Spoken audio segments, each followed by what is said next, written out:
Good morning and welcome to the AM show. Apologies for the late start, but let's get right into the AM news.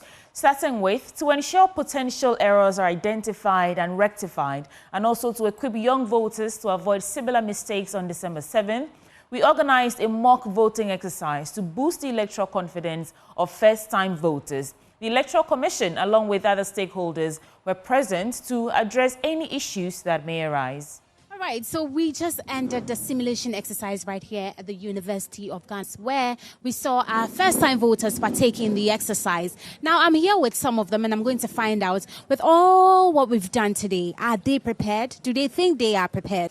How did the process go for you today?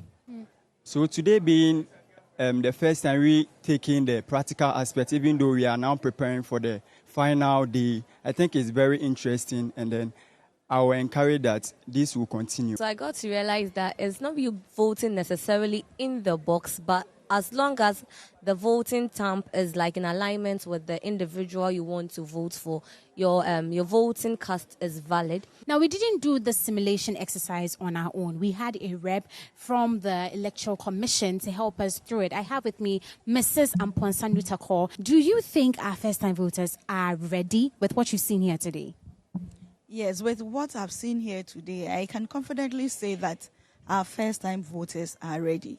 And what amuses me is the fact that they have heard a lot about the electoral process, because the questions they were asking tells us that they know what they are about. Ghana goes to the polls in 9 days, and concerns about potential internet shutdowns are taking center stage. Advocates for free and open internet, including the Media Foundation for West Africa and partners, are urging the government to prioritize uninterrupted internet access before, during, and after the polls. Their message is clear. The internet is an important tool for information sharing, transparency, and connection which is useful for democratic processes. Here is Mama V. Sefako Tay's report, read to you. The Media Foundation for West Africa and partners say their concern about internet blackouts stem from similar incidents in other African countries during elections, where government has shut down the internet, citing national security concerns. At a press conference in Accra, Kweku Krobia Asante, Senior Programs Officer at the Media Foundation for West Africa, called on the government to guarantee the availability of the internet during the election period. This call because of what we have seen happening in other countries, especially even in Africa, countries who have had even stellar press freedom, democratic values even than Ghana. In recent years, we have seen them shutting down the internet. And so it has become necessary for us to protect what we have and call for consolidation of our democratic process by calling on the government to assure citizens that it is going to keep the internet on its own time. Felicia Antonio is an advocate and campaign manager for the Keep It On initiative at Access Now. In her opinion, such measures have far-reaching negative impacts. But then in places where the shutdown has happened, the chaos, it only brings chaos, because it means media cannot work, activists cannot work, people cannot access information. And sometimes we've seen in countries, remember that when these shutdowns happen, they don't happen on a normal, relaxed day. Maybe they are protesting on the streets, and then you see violence against protesters by the security. Sometimes it results in killings, like killings of several citizens, as we've seen in different parts of the world. And so it's really, really scary. The MFWA and its partners are calling on communication stakeholders, regulators, and the government to strengthen their commitment to internet accessibility. Mamavi Sefako Tay's report for Joy News. So with only 9 days remaining until the presidential and parliamentary elections, voters in the Sojaman constituency are putting pressure on political parties to present clear, actionable plans to address their top concerns: the high cost of living, youth unemployment, and the reduced cost of vehicle spare parts. In this edition of Constituency Lens, Carlos Caloni takes us to a Sojaman constituency in the eastern region, where the two leading parties, the NPP and the NDC, are locked in a fierce debate over who has the better record and plans for the constituency. Here are some excerpts. Where will this constituency lean in December? What factors are actually influencing voter decision here in the Sojaman constituency? I believe you want to know, and so come with me while we speak to voters to understand the factors that will inform their vote on December 7th. We the youth, we are suffering from work and then money. We don't have, some of us, we don't have parents to support. So we need them to help us. Everything is too much. The fare, I mean everything is high. So they need to do something about it. Here, they are not buying because the economy is very high. The passengers don't have money. The MPs, if we vote for them and they win, they don't know us. Oh, the youth employment in this community is very difficult because we only have VRA and the voter lake. So it's like if the course you study doesn't correspond to that area, that means we are not going to get any employment. The kind of nepotism that this government has really shown that you have to belong to a particular circle before you are given some kind of attention. And you look at the basic things. Actually, I've really gone round, especially in Akosombo, and you see poverty staring at your face. You see people are suffering. Right now, even Kenke, 2016, Kenke was 1 cedi, and we use it for campaign. But now Kenke is 7 cedi, 8 cedis. So I think that if any party that can come to power and then reduce the cost of living, I will vote for that person. This, you see this thing. It's how much? 5 cedis. I have 3 kids. Looking at it, the school fees alone is even killing me. They are saying free education, but forget about the free education. The books we buy, the things we buy, it's even more than the free education. For the past 8 years, I have achieved a lot that the whole district assembly could not match. I have achieved a lot that the whole MPP government have not been able to do. That cannot be true. That is palpable falsehood. Look, many of the things that the outgoing member of parliament, Thomas Ampemyako, speaks about are projects that are sponsored by NGOs. And now the people know. Who brought in the NGOs? Look, I'm saying that sometimes the NGOs come by themselves. Reporting from a Sojaman constituency, my name is Carlos Caloni. And the full piece will air this evening on the Joy News channel at 8 p.m, so do stay tuned for that. Now, in other stories, stakeholders in the upcoming general elections are undertaking a rigorous inspection of ballot papers at the Volta Regional Police Headquarters in Ho. The exercise is to ensure all materials dispatched to the region are intact, and that's in anticipation of free, fair and credible general elections on December 7th. Fred Kwame Asari tells us more. 2 trucks of the Electoral Commission arrived at the Volta Regional Headquarters in Ho yesterday at about 10 p.m. with the ballot papers. Due to the late hour arrival, political party agents and EC officials agreed to defer the inspection to this morning, placed seals and allocated men to guard the trucks. The inspection process resumed this morning and has so far been incident-free, with all stakeholders collaborating to ensure a successful exercise. Eric Jakpasu is the Volta Regional Director of the Electoral Commission. We are expecting 186 presidential sacks of ballot papers and then 70 parliamentary sacks. These are broken down to the various constituencies. The Volta Regional NDC Secretary, James Gunu, was unhappy with what he described as the late arrival of the election materials. 10 days to this crucial election, we are now receiving our ballot papers. Today's process, we have just started. We haven't gotten anywhere yet. The Volta Regional NPP Secretary, Pope Yaoyevu, on the other hand, expressed satisfaction with the inspection process. Yeah, so far so good. We are satisfied. We are expecting about 186 presidential bags. They are here. We are expecting 70 parliamentary bags. They are here. Fred Kwame Asari, Joy News. Ho. Ghana's transport sector is set for a transformation with the introduction of 100 electric buses for commercial use. The initiative promises to cut transport fares by 50% while advancing the country's shift towards a cleaner, sustainable energy future. Speaking at the commissioning ceremony in Accra, Vice President and NPP presidential candidate Dr. Mamudu Bawumia attributed the fare reduction to the lower operational and maintenance cost of electric vehicles. This move, according to him, reinforces Ghana's commitment to clean, sustainable energy.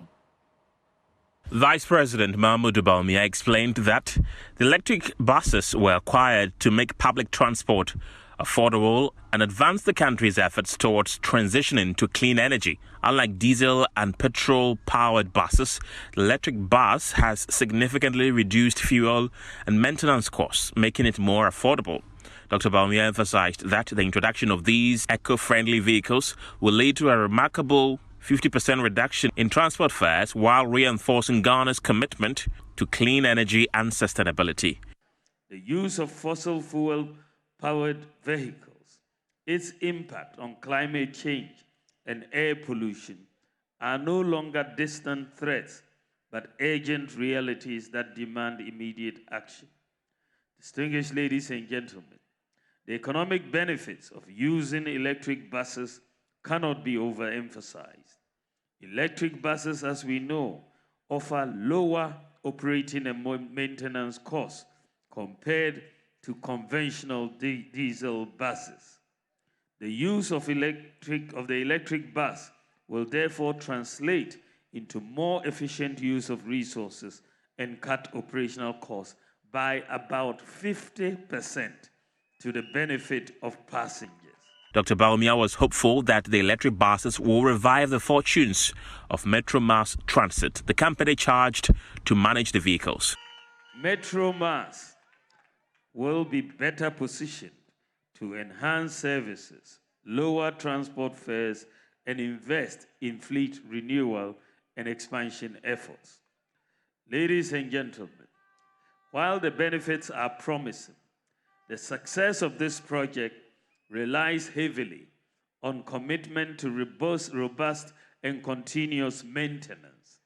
The neglect and mishandling of buses will derail the effort that has gone into the acquisition of these buses. As a people, we should know that reckless use of public assets represents an enormous drain on national resources. Headporters, popularly known as Kayayes, are part of those trained to drive the electric buses as a way of getting them off the streets. The 100 electric buses are being piloted in Accra with plans to expand them to other parts of the country.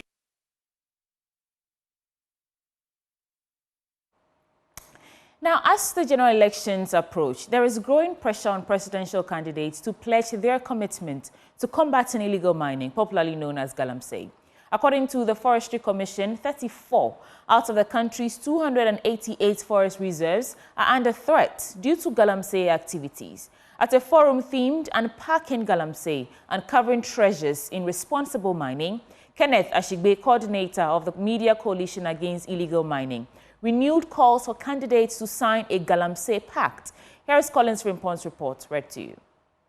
The Ghana Water Company Limited continues to sound the alarm about the devastating effects of Galamsey, with water turbidity levels rising sharply to 9,000 NTU in the central region, far beyond acceptable drinking standards. The environmental toll is equally confounding, with an estimated 4,726 hectares of land destroyed.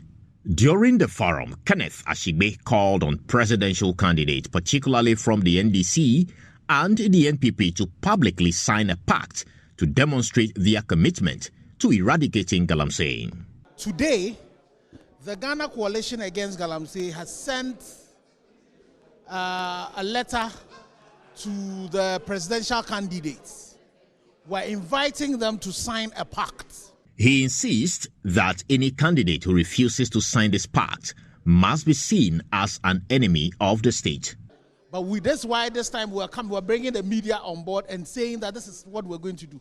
Those who decide that they are not going to sign the pact, they would be considered as enemies of the state. To find a solution, Professor Fred Magbagonluri, President and Provost of Academic City University, insisted that the fight against Galamsey will remain futile unless financiers of illegal mining are prosecuted and held accountable. The financiers that bring in the equipment that these people actually use in their nefarious acts are the ones that have actually escaped the noose of the law. And I think we need to identify the Galamseyers that we know. They are in our communities. The big fishes need to be used as an example. Collins Frimpont's report for Joy News. Now, the acting Bono East Regional Head of the Environmental Protection Agency, that's the EPA, Emmanuel Languni, has called on the public to refrain from domestic and economic activities that endanger the environment, particularly the Tano River, which serves as the region's largest source of drinking water. Tano River, the threats to the pollution will include the discharge of waste, because the Tano River flows through built-up areas. And so littering, for example, and open dumping of waste is one of the activities in the municipality that can affect the quality of water in the Tano River. Because once the waste is not disposed properly and it is dumped in an open space, when it rains, the rainwater will wash some of the waste even into the water body, and then it can get polluted.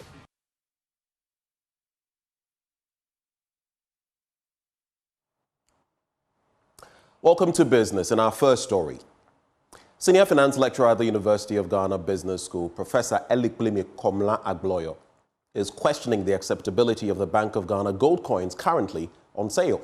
Now, although he admits the coin is a good asset, he believes the cost may push investors from wanting to carry physical gold.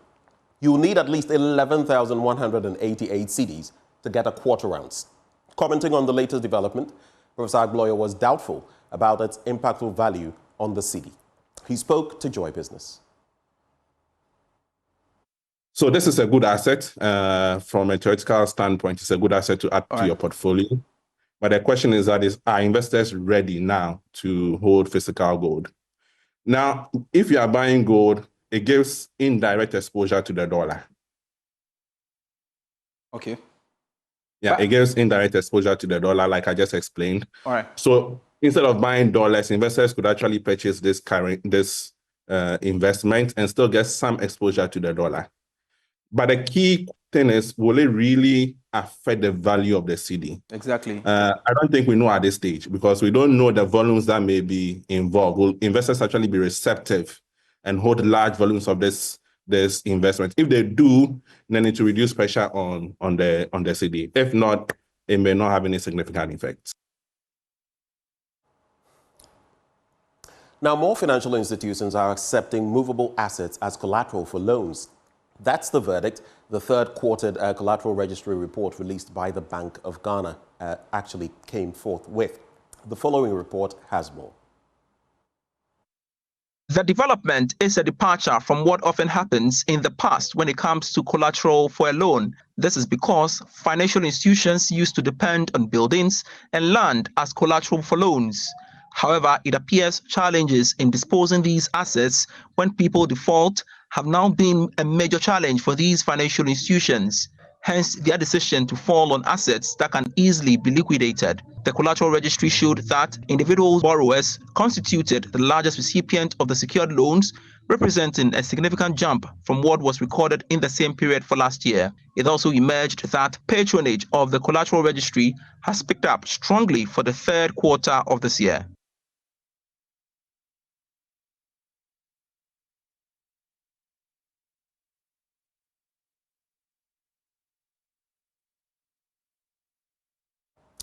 Up next is our currency market for today.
With that, it's a wrap for business, handing over back to Sweetie Abochi. And that will be the end of the AM News Bulletin on the AM show. But stay, because the news review segment comes right up. Yusuf Suleimana is Member of Parliament for Bole Bamboy, and he's joining us to review the newspapers. We'll be right back.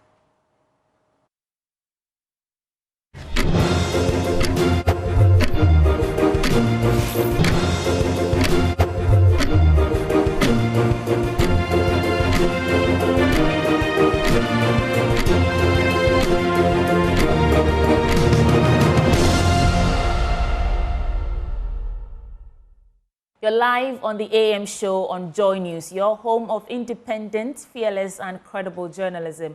Now, this morning, before we get into our news review segment, I want to remind you that this year's CompuGhana Cashback has been named as Prime Cashback Season.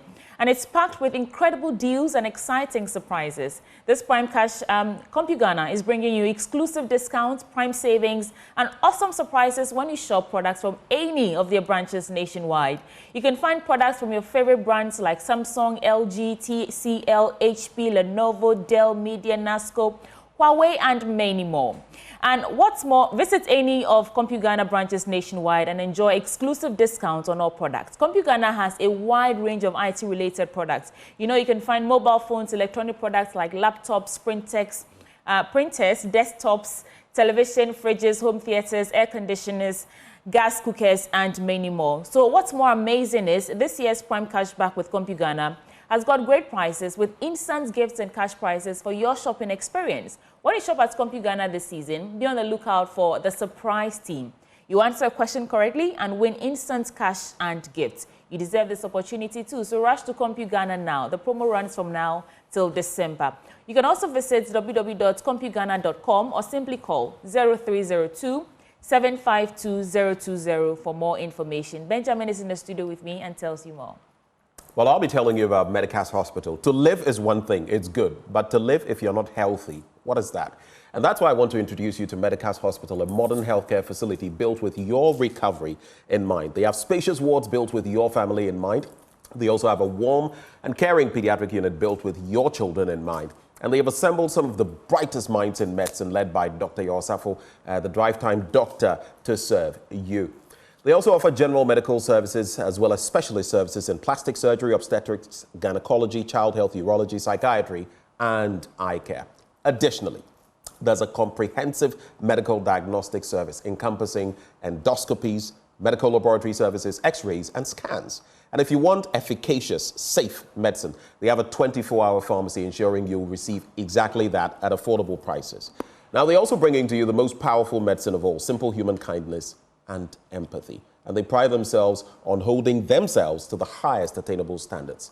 In addition to all this, they accept all forms of payment, including from private health insurance companies. So no matter your method of payment, you're sorted out. Locate Medicas Hospital at number 10 Kinso Street near the Ashale Boche School Junction. You can reach them on 0501 477 340. 0501 477 340. On social media at Medicas GH. Medicas Hospital, a place of healing. Let's zoom right into our news review now. And joining us is the Bole Bamboy legislator, Yusuf Suleimana. It's been a while. How are you, sir? You would have to unmute. You would have to unmute. I'm doing very well. What about you? I am well. I like your batakari. It looks very colorful. Thank you. All right. My colleague Sweetie Abochi will take over from here. Well, what we do on the news review segment is we give our guests at least 1 minute to walk us through anything that's occupying their mind. I mean, in terms of your trail of thoughts, what would you share with us? At most 2 minutes. Yeah, so this morning, let me say good morning to our cherished viewers and also good morning to those of you working with Joy. And thanks for this opportunity. Yeah, so I have been around my constituency working seriously to ensure that His Excellency John Dramani Mahamad's goals are increased and also to reduce rejected ballot papers. In my constituency, I realized that we recorded over 1,000 rejected ballot papers, and that has been a worry. And so that is what I'm seriously working on so that I'm able to reduce the rejected ballot papers, because those rejected ballot papers directly affect the performance of my party in my constituency. But I do believe that we have done so much, and we're going to reduce the rejected ballot papers, and then again, we're going to increase His Excellency John Dramani Mahama's votes.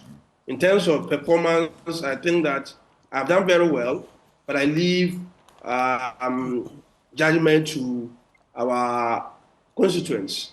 And His Excellency John Dramani Mahama has also done very well, and so we expect Ghanaians to retain him, having compared his records with that of the MPP.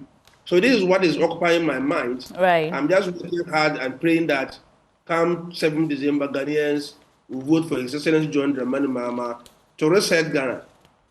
Thank you so much. Let's get straight into the newspapers. I'll start with the Daily Guide. On the front page, Development Bank AGI signed MOU to bolster garments and textile industry.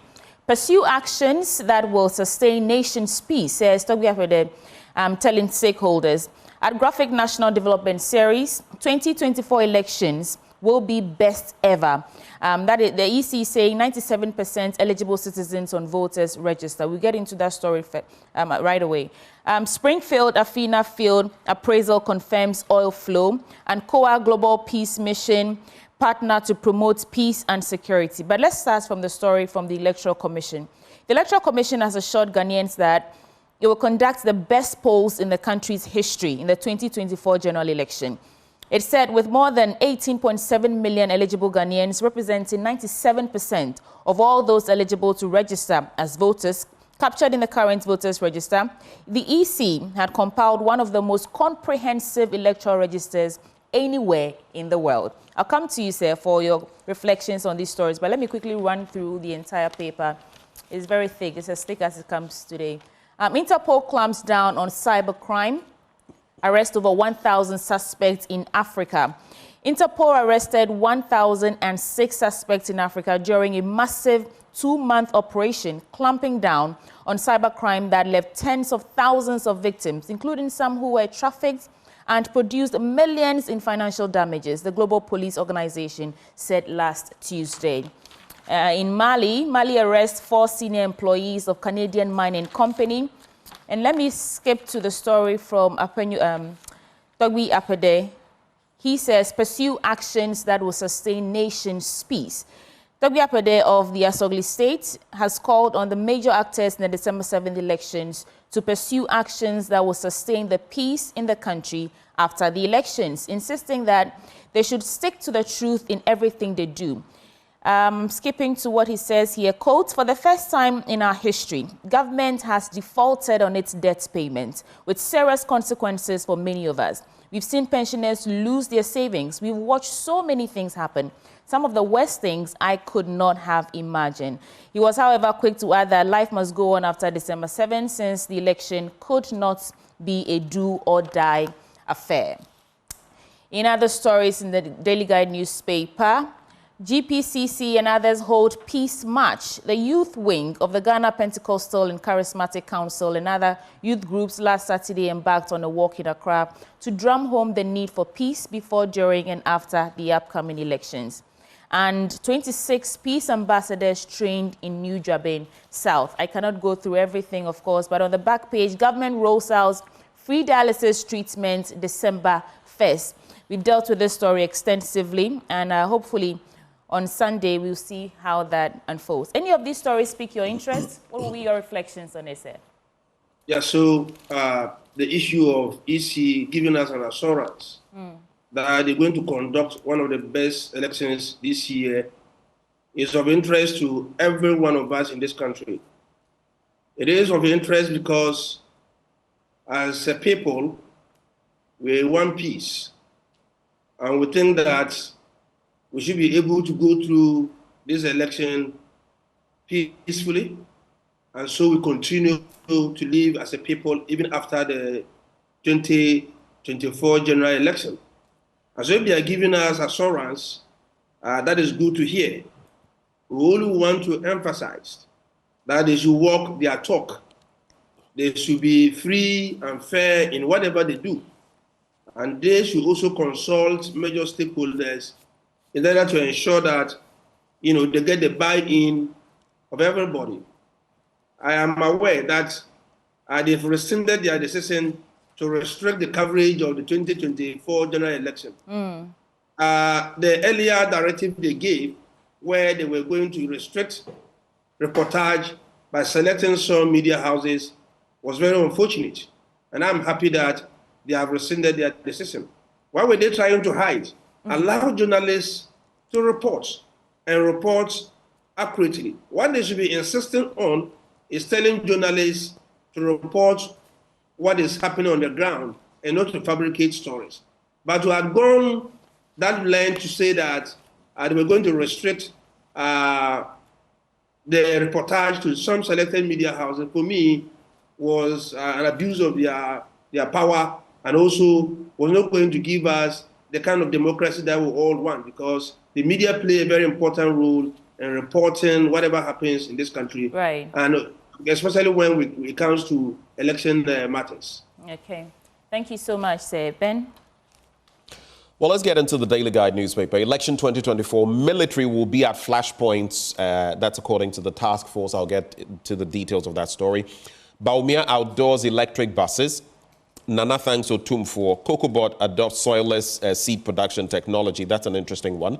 Springfield announces successful Afina 1X appraisal. And I've been a bit concerned about the different rhetoric coming as far as Springfield is concerned. Is it as genuine as we say? Is it not? Is it that some people are merely going against a Ghanaian business person making the most in a sector that has very few Ghanaians? Or is it that there's real trouble brewing on the high seas in terms of the claims that have been made and investments? I've read so many things, including from, what's his name? I'll just get it and go back to it. It was a post on X, actually. There's also Bagbin puts Parliament in cooler. On the back page, Otuado gets Black Stars backing. And the story says, under fire, Black Stars head coach Otuado has received massive backing from players amid recent struggles. Otuado, who returned for a second spell with the Black Stars, struggled. And of course, we know the story. I'll not, belabor the point. Guardiola eats words back, and Manchester City boss Pep Guardiola clarified a comment he made that suggested he wanted to hurt himself after his side threw away a 3-goal lead against Feyenoord in the Champions League on Tuesday. GRA set to rewrite history in ACCC Egypt 2025, and GFA empowers girls in the Volta region. Now to the main stories very quickly. I'll start from page 3. So, election 2024, military will be at flashpoints. Now, the head of operations, training and peacekeeping at the Ghana Armed Forces, Brigadier General Kweku Dankwa Hagan, has stated that military personnel will be deployed at various flashpoints to ensure peace and security in this year's election.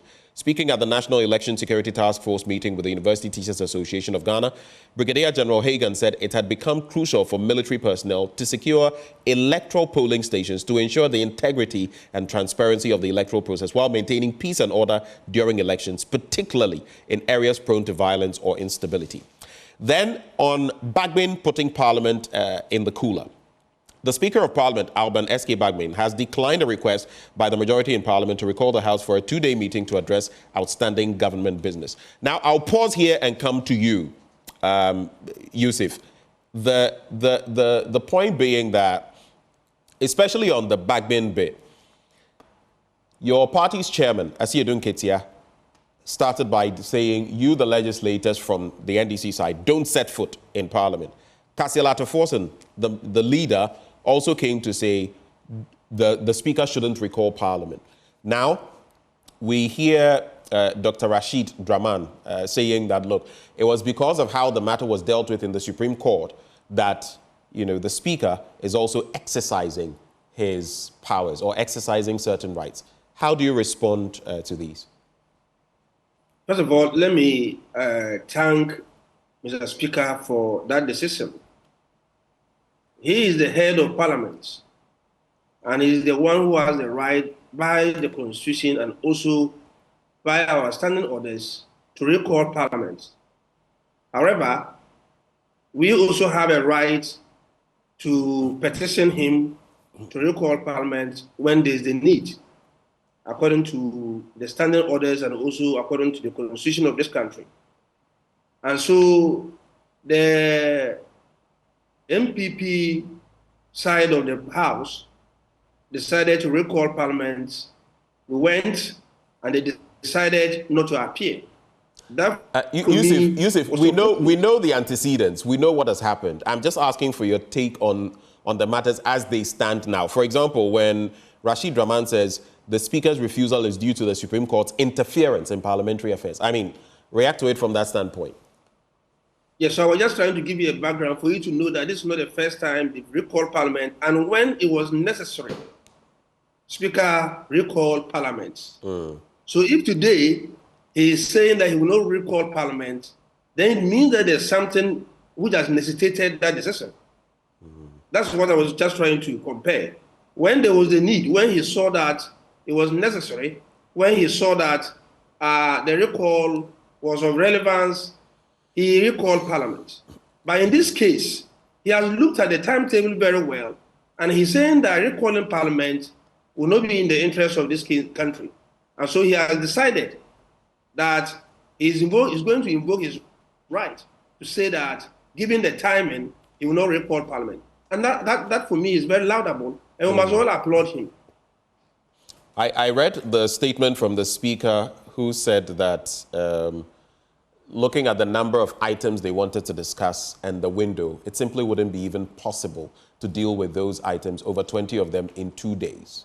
So that is part of that issue. But do you have any reactions to the military and flashpoints? Yeah, I think that we all are interested in the security of this country before, during, and after the elections. And so if there's any intelligence that suggests that there's a need for the military to come in, why not? But we must all be part of the process of ensuring that even when the military are put at these places, they didn't serve the interests of any political party. We were in this country when some individuals were murdered by military officials, by police officials. Is it the case that when they take them to these places, what they're supposed to do is to murder people?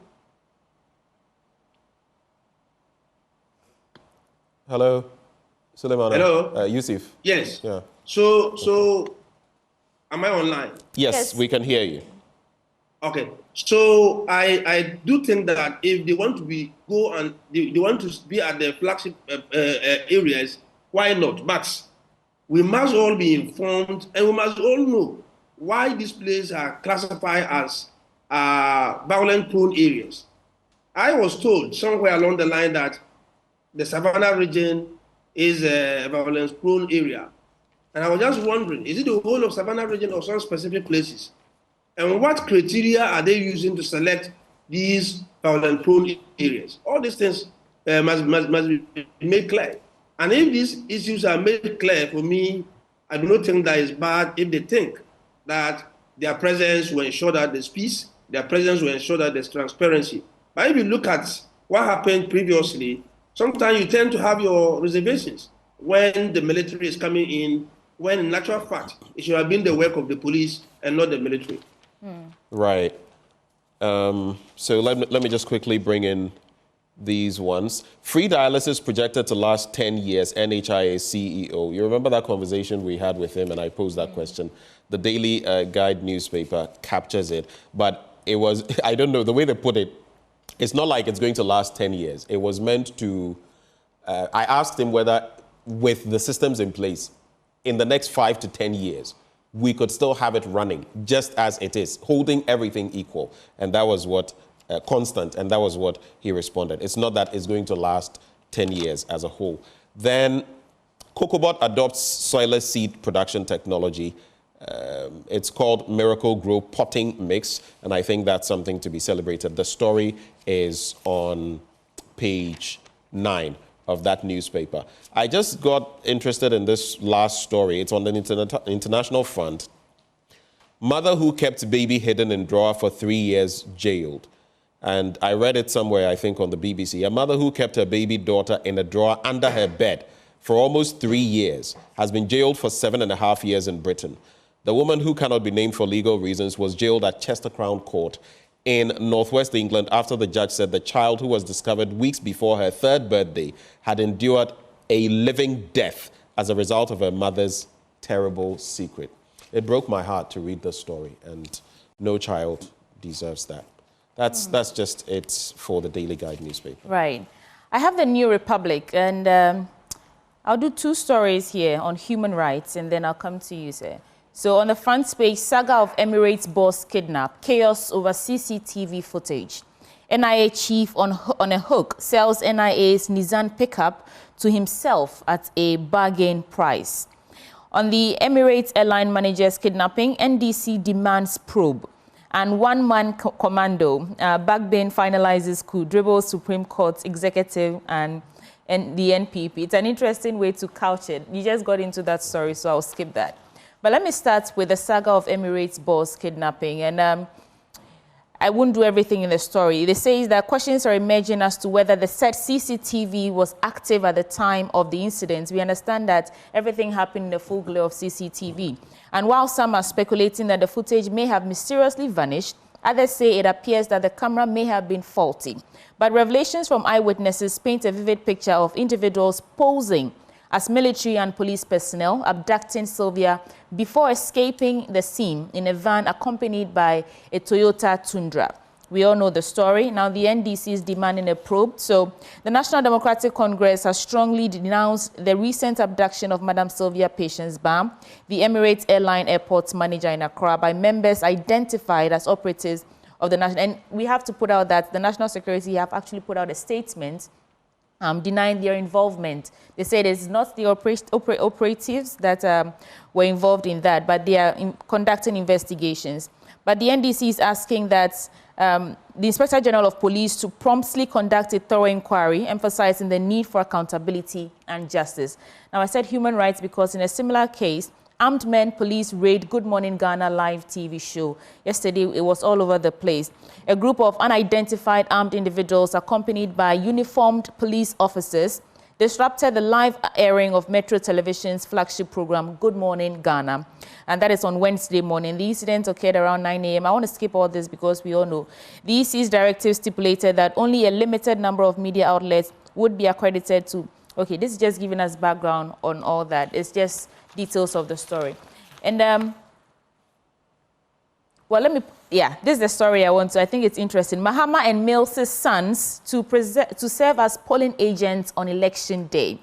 The National Democratic Congress is set to have the sons of its flag bearer, John Dramani Mahama, and the late Professor John Evans Atta Mills serve as polling agents for the party on election day. Sharif Mahama, son of former President John Mahama, will be stationed at a polling station in the Ashanti region, while Kofi Atta Mills, son of the late President Mills, will also be acting as a polling agent for the opposition party. That is very interesting. I hope they are well guarded because it's a politically charged climate. But, Mr. Sulmana, these stories for your quick reflections. Please unmute. Sorry. So for the NDC, I think it's important that in an election year where you have military officials or security officials harassing people and arresting them in the manner in which it's happening, cause for a concern. And so, for instance, look at what happened yesterday at Metro TV. And again, the way this woman was also arrested calls for some kind of investigation. And that is why the NDC is calling on the security apparatus to do the needful. If we don't do that, it serves as a way of not building confidence in the security system. And this is not good for us in an election year. Now, you also spoke about the fact that my son, Sharaf, and then his colleague are going to be agents at some polling stations during this voting day. That, for me, is very important. Many a times, people ask politicians, why is it that you don't bring your children to be part of this process of either campaigning or being polling agents? The NDC is demonstrating to you that it is not only sons and daughters of other people that are supposed to be involved in matters like this. And so Sharaf is going to be a pooling agent. Professor Mills' son is going to be a pooling agent. It tells you that the NDC is taking this election seriously. Is that why you're doing it? Are you doing it to demonstrate that your sons or your children are actively involved in the politics and are not safely hidden somewhere abroad? Like, you know, we all like to speculate. Are you trying to prove something to Ghanaians? So it's one of the issues. You just tell Ghanaians that this election in particular is a very crucial election and that all hands are supposed to be on deck from the NDC side. And so these two young men that are going to police these stations have been well trained and their presence will mean a lot. But you have just raised the issue of security, which for me is also very important. I think that we need to give them security, especially in the Central region. And we have men and women who want to also come around to see them because these are stars, whether you like it or not, especially when they are going to take up this new role. And so, yes, the NDC will also ensure that there's security. But for me, it's very important that we involve such very important personalities at this stage to ensure that politics is also for the youth. We shouldn't restrict politics to only old men and old ladies, excuse me. The young men are also very interested in politics and we should bring them on board. Sharaf has done so much in this particular election. He's gone around campaigning and he's carried the NDC's message everywhere, and I think that is good for us. Yusuf Suleiman, a quick point on, it's a good thing if, you know, children of our major political actors also get involved. It's a good thing so that we see them on the ground. It's not just any other people's children. But it's also a pretty tense security situation, isn't it? I heard you say that you, and I'm assuming you mean the NDC, will provide security for them. But we also know that because of how highly charged the atmosphere is, in the electoral setting, it is the Ghana Police Service and in instances where things go overboard, the military that comes in. Are you going to be providing what kind of security? Just clarify that for me. Yeah, that's a very important point you've raised. This election is going to be an election that the police and the military will provide security. And so if we are certain that the police will provide security for these two young men, then that's the security I'm referring to, that they be provided with security by the state. It is only when we realize that the police will not be able to do it, and that the military, even when they come in, they're going to be selective. Of course, that one there, then it gets to a point where you have to defend yourself. And at that point, I think that we will be able to defend them. All right. Were you going to talk about the Emirates issue, or had you already broached it? Yeah, so I spoke about it. And I'm saying that we live in a country where we have rules and regulations. There are laws in this country. And so if there's anything of that nature, let's use due process. You don't go harassing people and arresting them the way we are seeing it, especially under a president who claimed to be a Democrat, who claimed to be somebody, a well-experienced person in this country. It's worrisome. And I think that the president should come out and make statements to ensure that, you know, there's confidence, there's security in this country. What is happening today is worrisome because you don't know when they are going to arrest you. Look at what happened at Metro TV. Who knows? The next time is Joy, and the next time is TV3. In an election year, I think that the security should up their game, and also the president to make a statement to ensure that we are able to live in peace. You know what's interesting for me, sweetie? Whenever some of these things happen, going as far back as Ayawaso West Wogon, and I always say that it's not a problem if members of the MPP or members of the NDC or members of the CPP or some other party are recruited into the security services. However, when these political entries become too many and it's facilitated to achieve a certain effect, then sometimes you see some of what we are seeing now. Do you get it? Yeah. Because this is not the first time we're hearing of, people who, and even more worrisome, sometimes the claim is that these people are not even official service people. they are party people, so to speak, wearing masks and all kinds of things. So you can't even identify the person. Who are you? What is your rank? They take you somewhere, and only God. Do you get how crazy that is? Yeah. Because you should be able to tell this is a police officer, this is a national security. But if I ask you, if a national security officer came to you today, would you be able to tell the difference? Because there's always this dressing, that dressing. Why are they in masks anyway? These people, and I remember, is it Azugu and the mosquito net bit from way back. Yeah. But anyway, quickly to some headlines. The Anchor newspaper, phase 2 of Obeche-Bilamte interchange opens tomorrow. Police launch investigation into invasion at Metro TV as more questions pop up. This just boggles my mind. Anyway. Baumia unveils 100 electric buses for Metro Mass Transit. Metro lends 1,200 renal patients to receive free dialysis treatment under the NHIA. This is a story we've flogged and gone over time and again.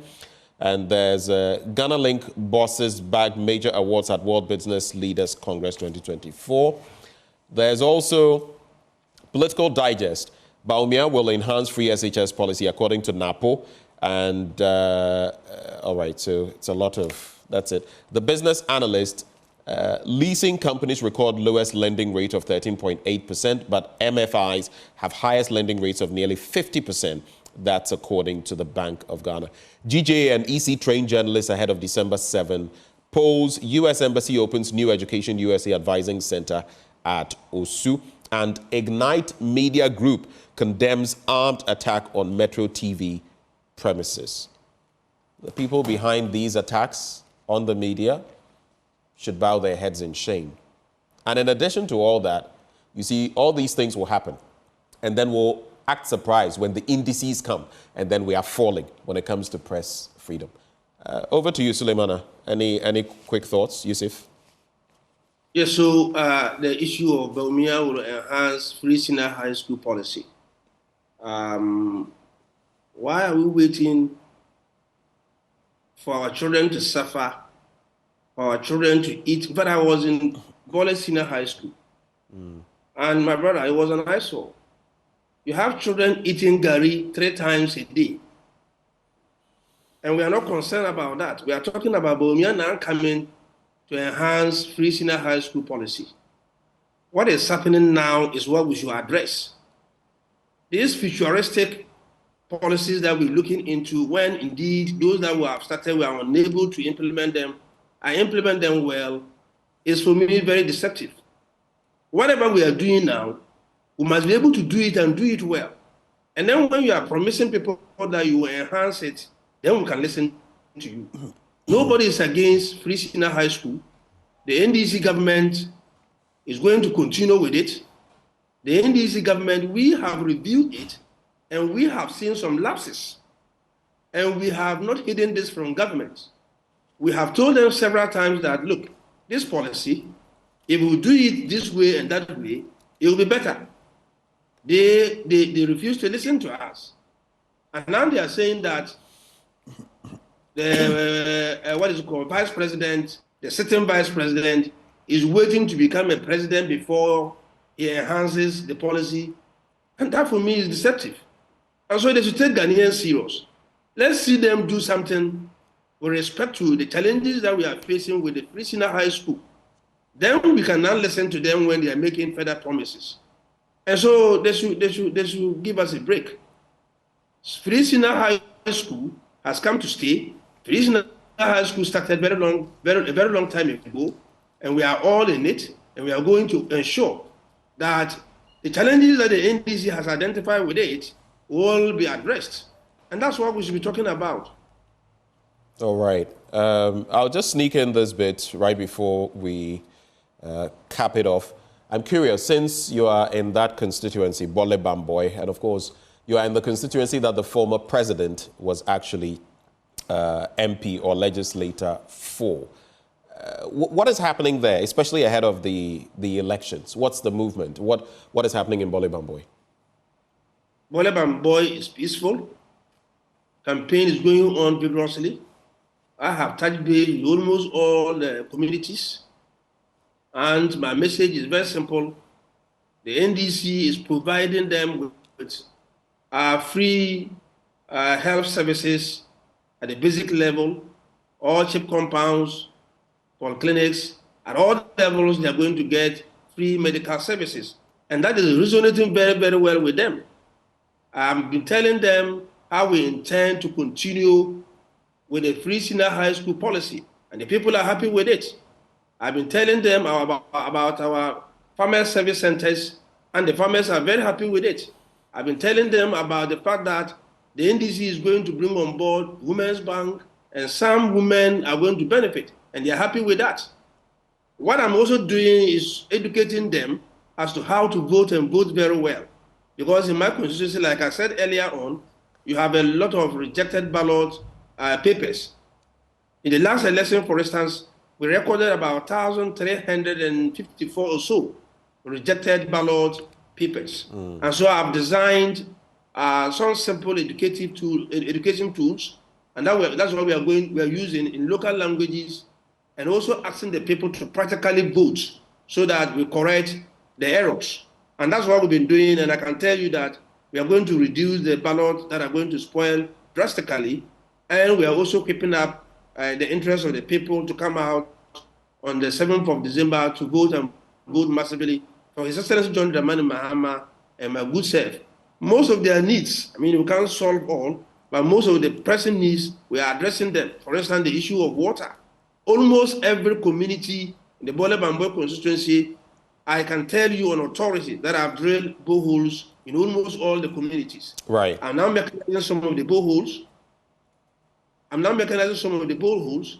And in some cases, we have provided all CHIP compounds with beds, okay, so that at least they are able to give first-hand aid before referrals are made. And in the area of education, I have renovated some schools, and some schools are also being built. For instance, if you go to the Kupe now, there's a 3-classroom block that is being constructed. You go to Malue, I have renovated their school. You go to Mandare, renovation is ongoing. You go to Bagle, renovation is ongoing. I've supplied them with furniture and many other things. So I think that they are happy with me, and they are happy with His Excellency John Dramani Mahama, and they're going to retain me and also vote massively for His Excellency John Dramani Mahama. All right, thank you very much. Yeah, I just have one last paper. It's just the New Independent, Ghana's first electric bus fleet unveiled, and 34,000 new HIV and AIDS infections recorded in Ghana. And Ghana Net, that's the Ghana HIV and AIDS Network, is demanding political commitments to combating HIV and AIDS. And that will be it for me. But I just want to maybe seize the opportunity to speak to the young people in the country and say that go out and vote. It's just 9 days. Go out and vote. I understand that most of us are nonchalant because you think that it won't go anywhere. I mean, our politicians are all the same, whether it's NPP or NDC or CPP. Once they get the power, they don't meet you at the points of your needs. But you have power. That is why we are in a democratic country. It's a fine balance between them and us, our leaders, citizenship and leadership. What you can do is to vote, exercise your franchise. So it's just 9 days. Find where your voter ID card is, get ready, get familiar with the polling station, and go out there and vote, because that's how you also contribute to the democratic dispensation of the country. Ben, you can go now. Well, thank you very much, Yusuf Suleimana, for joining the conversation. He's Member of Parliament for Bole Bamboy. Thank you so much for joining the conversation, sir, and we wish you the very best. Thank you, Ben, and I'm happy with the last comment that she made, that Ghanaians should go out and vote. And they shouldn't say that we are all the same. The NDC and the MPP are not the same. That should be on record. Look at their records and look at our record. Today, they can't talk about corruption. They were always talking about corruption. Today, none of them has the moral right to talk about corruption. That's the difference. Thank you so much for this opportunity. Right. Yeah. Let me just sneak in this before we get into sports. I got this message and the person, and it reminded me, sweetie, about, when you pass in front of the new Kwame Nkrumah, it's been changed from mausoleum, there's a memorial park. Yeah. Right. There's a lot of filth sometimes in that area. And again, the independents Square Arch. I was just reminded of it because when I pass in that area, and the filth is becoming, these are tourist sites. Why are we leaving them? You remember there was a time where Maxwell Akbaba, I believe, Independence Square Arch, and someone was defecating, right? Open defecation, Independence Square Arch. I remember that story. Yeah. What is going on? So please, the authorities Don't worry, by the end involved. of this year, Accra will be the cleanest city in Africa. That now you're being sarcastic. But let me also salute. I got this birthday message and we're out of here. Linda Doreen Ashong, a happy new year and blessed birthday to Linda Doreen Ashong, aka Exclusive Linchong from Kandi Ayi. And I love you, Ankasa. That's the message there. Linda Doreen Ashong, aka Exclusive Linchong from Kandi Ayi. I love you, Ankasa. And Reverend Carl Coleman of the Perez Chapel as well, Perez Dome, we celebrate you. Happy birthday to you. Well, that's how we are going to wrap it up this morning. Sports is up next. You want to stay for that.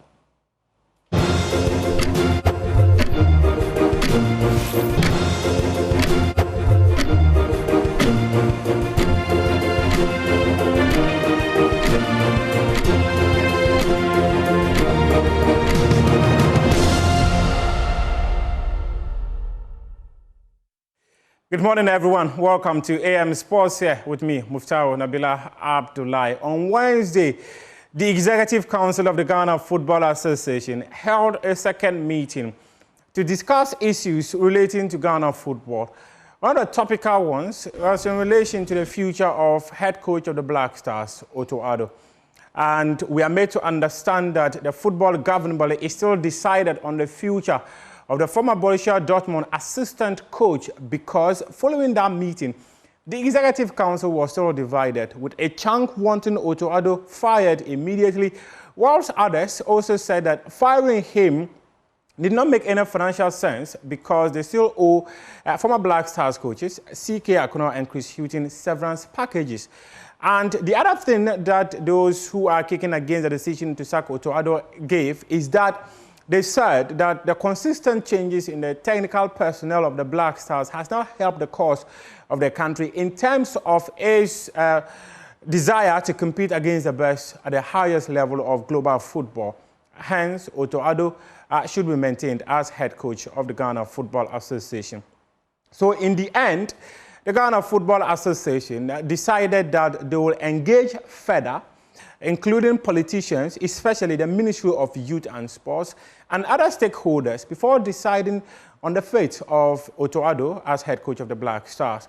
The meeting, which was supposed to start at 11 a.m., started around noon with Otto Addo presenting his technical report and detailing why Ghana failed to qualify to the African Cup of Nations, and also defended his future as Black Stars head coach, telling them that he believes he's the right man to steer the affairs of the Black Stars and get the team out of the current situation that it finds itself.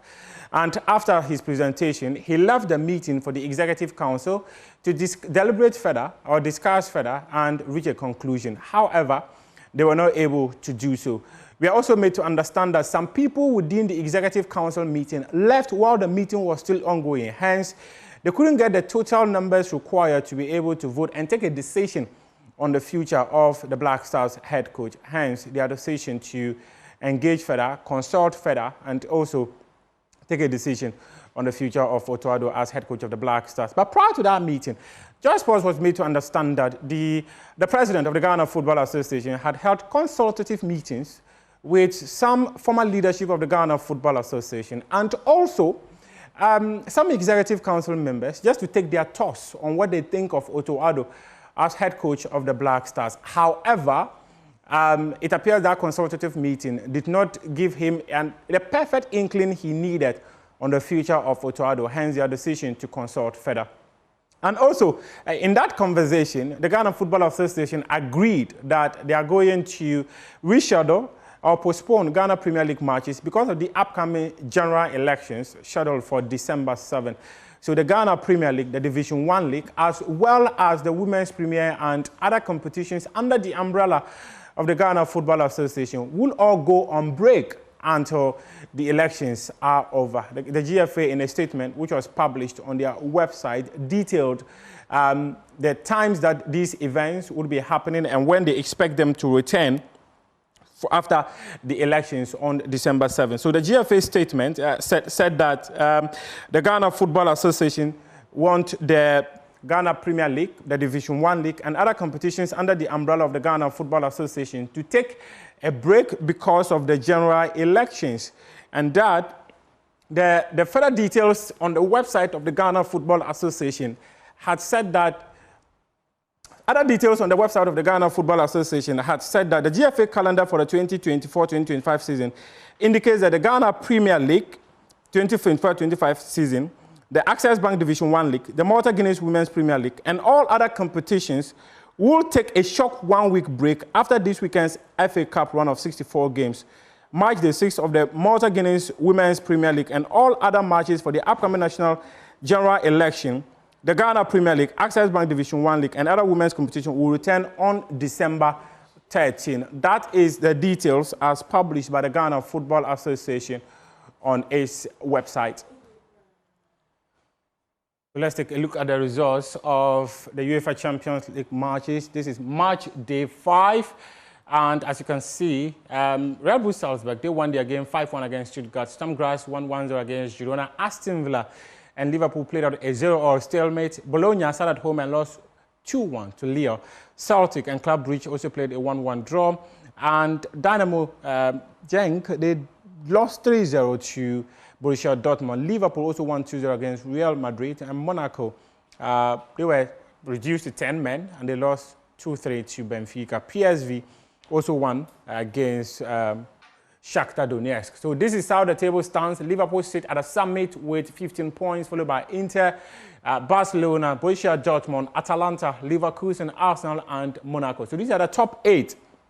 And from the 9th place is Aston Villa, Sporting Lisbon, Brest, Lille, Bayern Munich, Benfica, Atletico Madrid, AC Milan, Manchester City, PSV, Juventus, Celtic, Feyenoord, Club Brugge, Dynamo, and Real Madrid. Unfortunately, Real Madrid are 24th, but they are at the point that you need to qualify to the next phase of the UEFA Champions League. And the down part is where Paris Saint-Germain, Shakhtar Donetsk, Stuttgart, Sparta Praha, Sturm Graz, Girona, Real Bull Salzburg, Bologna, Leipzig, and Barcelona, as well as Young Boys.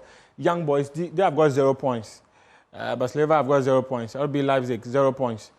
Bologna, 1 point. Wow. That's a hard one for them over there. That is how we wrap up AM Sports here with me, Muftau Nabila Ablan. Head on to myjoyonline.com and read some more sports stories. And the details of the story I was just bringing to you here is on the website. We published it last night after the Executive Council meeting. That says that Otorado's future remains undecided. GFA to consult more. And also, GFA announces 1-week competitions break for general elections. We have more sports stories on myjoyonline.com. Thank you very much for your company.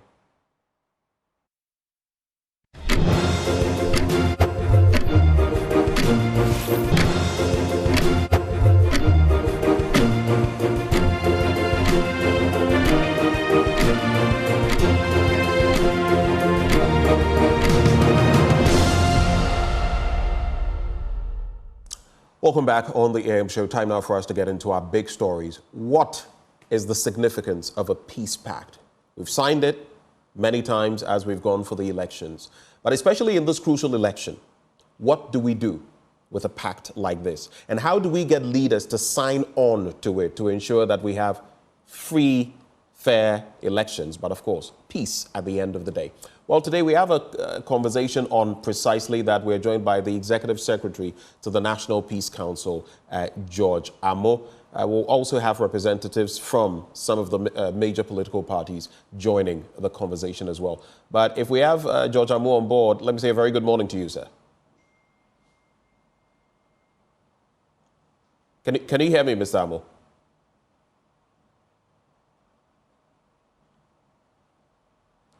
Okay. So let me also get Mustafa Gbande, who is speaking for the NDC. He's the Deputy General Secretary. He joins the conversation. Mr. Gbande, a very good morning to you, sir. Good morning, sir. It's good to have you join the conversation. Now, today is a great day because it's a day when this peace pact is going to be signed. At least there's been a signal that the MPP's candidate, Dr. Mahmoud Bawumia, is going to sign it. But from your party's end, what is the status quo? Well, so thank you very much. I have always said that a peace process is very crucial to our coexistence, and that politics should not be the grounds on which society should divide. An election should not be a platform for bloodshed. It should only be and only a place where we demonstrate and exercise our rights to choose and select and participate in the process of government building. And so the NDC believes that there should be a peace process. Right. Now, going into it, we have stated clearly that because we have scars of the past, we believe that there have been some sort of injustice that the NDC have suffered, particularly in 2020, where we lost 8 people, avoidably. And subsequent to that, we believe that the handling of the matter have not been the best in terms of getting justice for the people who have, who were behind these atrocities. We stated those positions. We also indicated that the Electoral Commission remain the biggest, most important stakeholder in the peace process, because that is the arbiter, if you wanted, the referee. And so if the referee does not position itself to build trust around the various players, then there will be chaos.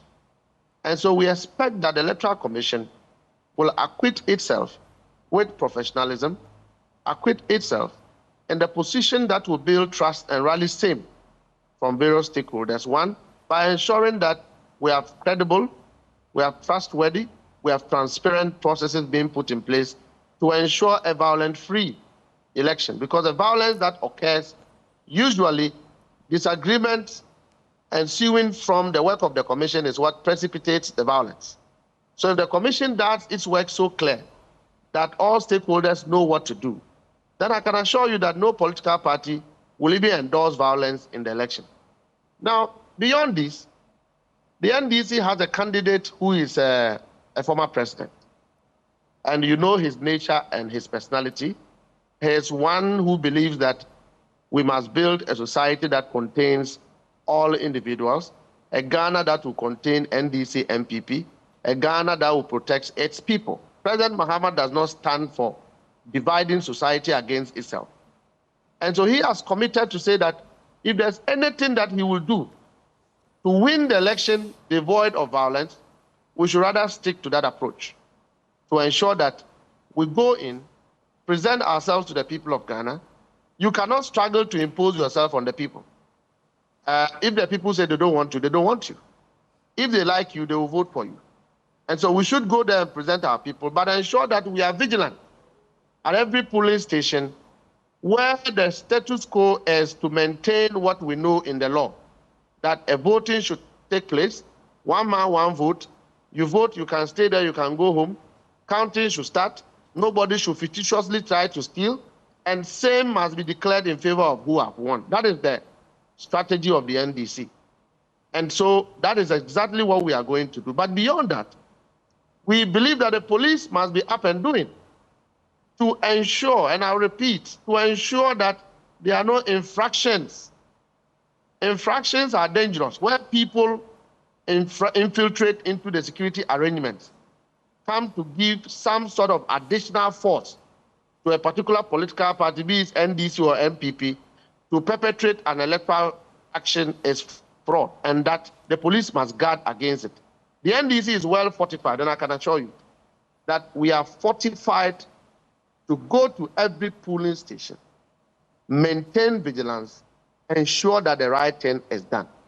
If you will hear at any polling station that there's a problem, then it is the NDC fighting against a wrong. It will not be the NDC causing a trouble or a wrong. That I can assure you. And so we are going there today to see if Peace Council have brought all the answers we've demanded, all the assurances we've demanded.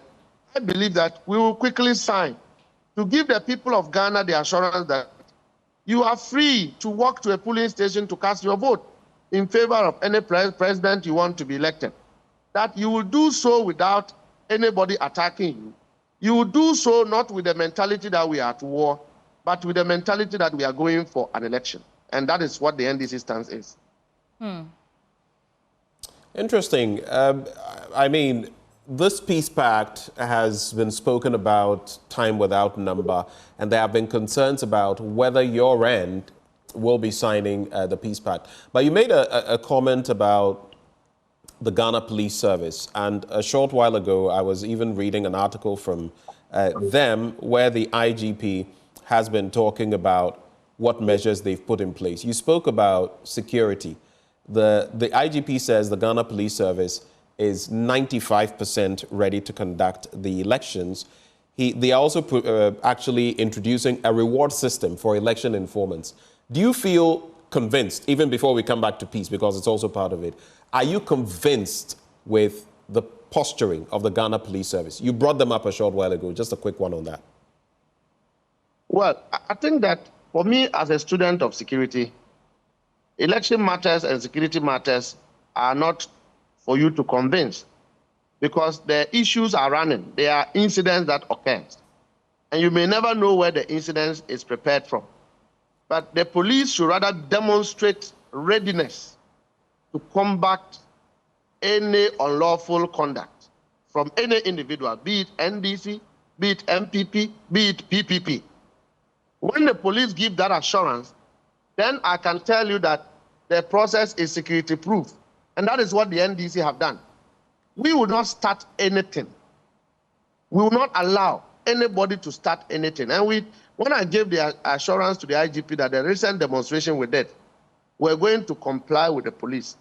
Leadership of the NDC were in front to ensure that we actually did the demonstration peacefully, without any breakages, without any distraction.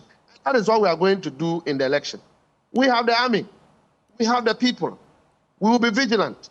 We are ready and we are fortified. We will not start any trouble, I can assure you. But we have planned and arranged our situation in such a way that any unlawful behavior to perpetrate electoral violence, electoral malpractice, electoral fraud, same will be combated, same will be confronted, same will be attacked, and same will be prevented to ensure that a polling station is safe for election, to ensure that the expectation of all Ghanaians are met from the polling station. Now, I believe also that the IGP should be interested in engaging with the media, because the media today in this election is an arm of security. It's not a media entity. The media is the only avenue where we can get evidence of atrocities and criminal behaviors. Because when your cameras are at a polling station and you are assured that a journalist will not be attacked, but you are free to do your work, then our processes would have been said to be right. Right. Apenyoma case assaulted a journalist when he was covering assembly election. Till today, nothing has been done. So a journalist going to to go and cover an election again, is he going to be there for Apenyoma case to release criminal military officers to go and attack such journalists? Monday, thank you. We'll circle back to you, but we also have Henry Nana Boache, Nana B, on the phone with us this morning. And thank you for joining us. You're on the AM show. We understand that your side have no concerns at all. In fact, you're very open to signing this peace pact. However, it appears the NDC will be walking into that meeting with their wits about them. How are you going into that meeting today? Yes, unconditionally, we have always committed our political party. Kindly speak up for us, Nana B. Sorry, I mean, because of our numerous campaign activities, I've lost my voice, but I'll try and manage. What I was saying was that for the new patriotic party and our leader, we have committed, the party to the previous peace pact or peace accord we've had in 2008, we were passed 2012, 2016, 2020, and 2024. We are also going to be part. But unfortunately, I thought that my brother Mustafa Gbande was on the right path until I heard, two unfortunate statements from him. The allegations leveled against Honorable Afenyomakin is quite unfortunate. It's unfounded. You don't say that a military person or and I understand you've lost your voice because of campaign activity. Maybe the phone can get closer so we can hear you. We're struggling to. The phone is right closer to me. All right, maybe it's also the network. Can you hear me? Is it better? Yes, go on. Okay. So what I'm saying is that first I've made a point that we are fully committed to this peace pact, and we've done so unconditionally over the years. However, I was going to associate myself to my brother Mustafa Gbande's comment until he made some 2 or 3 unfortunate comments. First of all, this malicious allegations leveled against Honorable Afenyomakin that he assaulted a journalist is unfounded, is without any evidence. And then he labeling a security personnel as criminal is very unfortunate. You see, these are some of the comments we political leaders should refrain from. Right? So if we are going in for peace, it's going to be in for peace. We expect every stakeholder to play their part. So for instance, he mentioned the EC. Yes. The EC, over the years, over the period, they have assured us that they are going to commit themselves to free, fair, transparent elections. We expect them to do so. For us as a New Patriotic Party, there is no way we are going to sanction anybody to misconduct himself or herself. There is no way we are going to do so. So it's important that we as political leaders, we need to be mindful of our comment. Yes, unfortunately, in the year 2020, some people lost their lives.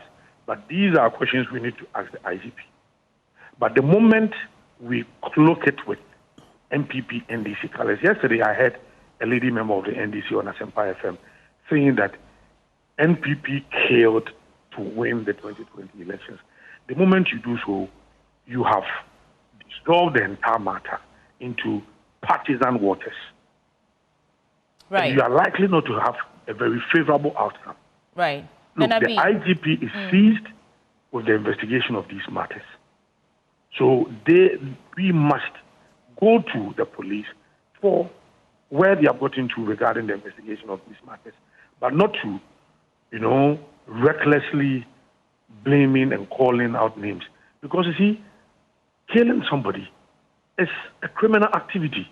Do not forget that during NDC's event in Ashanti region, somebody was killed, somebody was shot. That is a criminal activity. Which event? No, they had a program. I think it was about 3 years ago.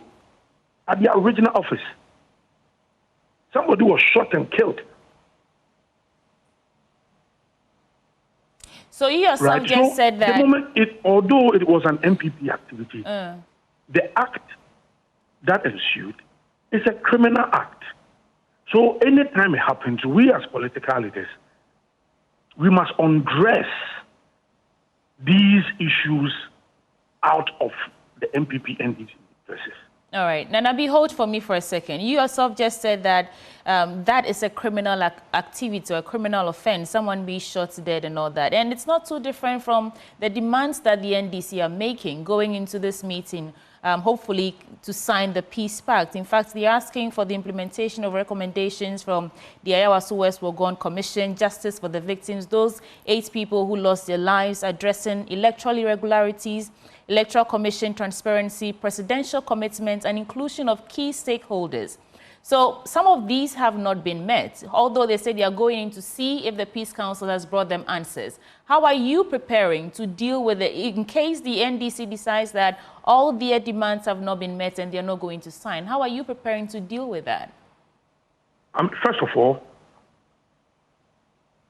I find it very unfortunate that you go into a peace pact with some conditions. No, they should be unconditional. You can raise issues.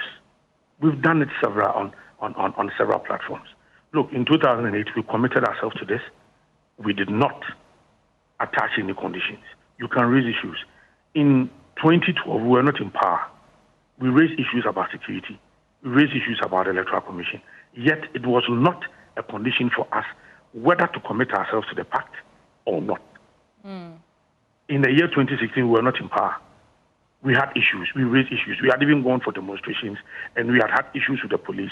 Yet we went into that exercise unconditionally. We didn't have any conditions attached to it. So, for me, a responsible behavior from the NDC would be, you know what, you have issues, raise them.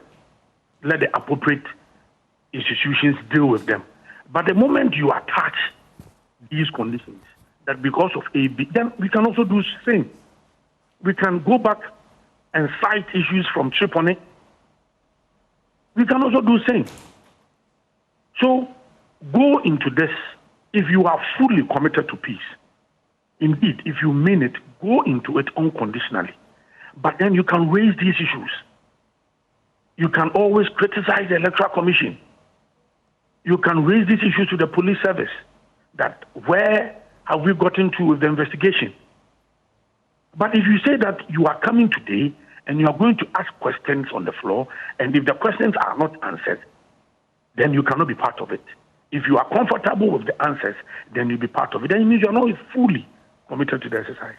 Right. Because look, it is not as if it's a new thing. It is not new. It's not a novel exercise. We've had it over the years. All political parties will have issues. But those issues should not be consolidated into a particular condition precedent before the exercise is right. Nanabi, we don't have so much time. that, Let me come in here. Ben will come in shortly. Are you saying that these demands, whether or not they are met, is of no consequence to your party? Briefly. No, not at all. I think that these are separate issues altogether. Okay. Because that is why I'm saying that you can raise all of these issues to the appropriate institutions, but it should not be conditions attached.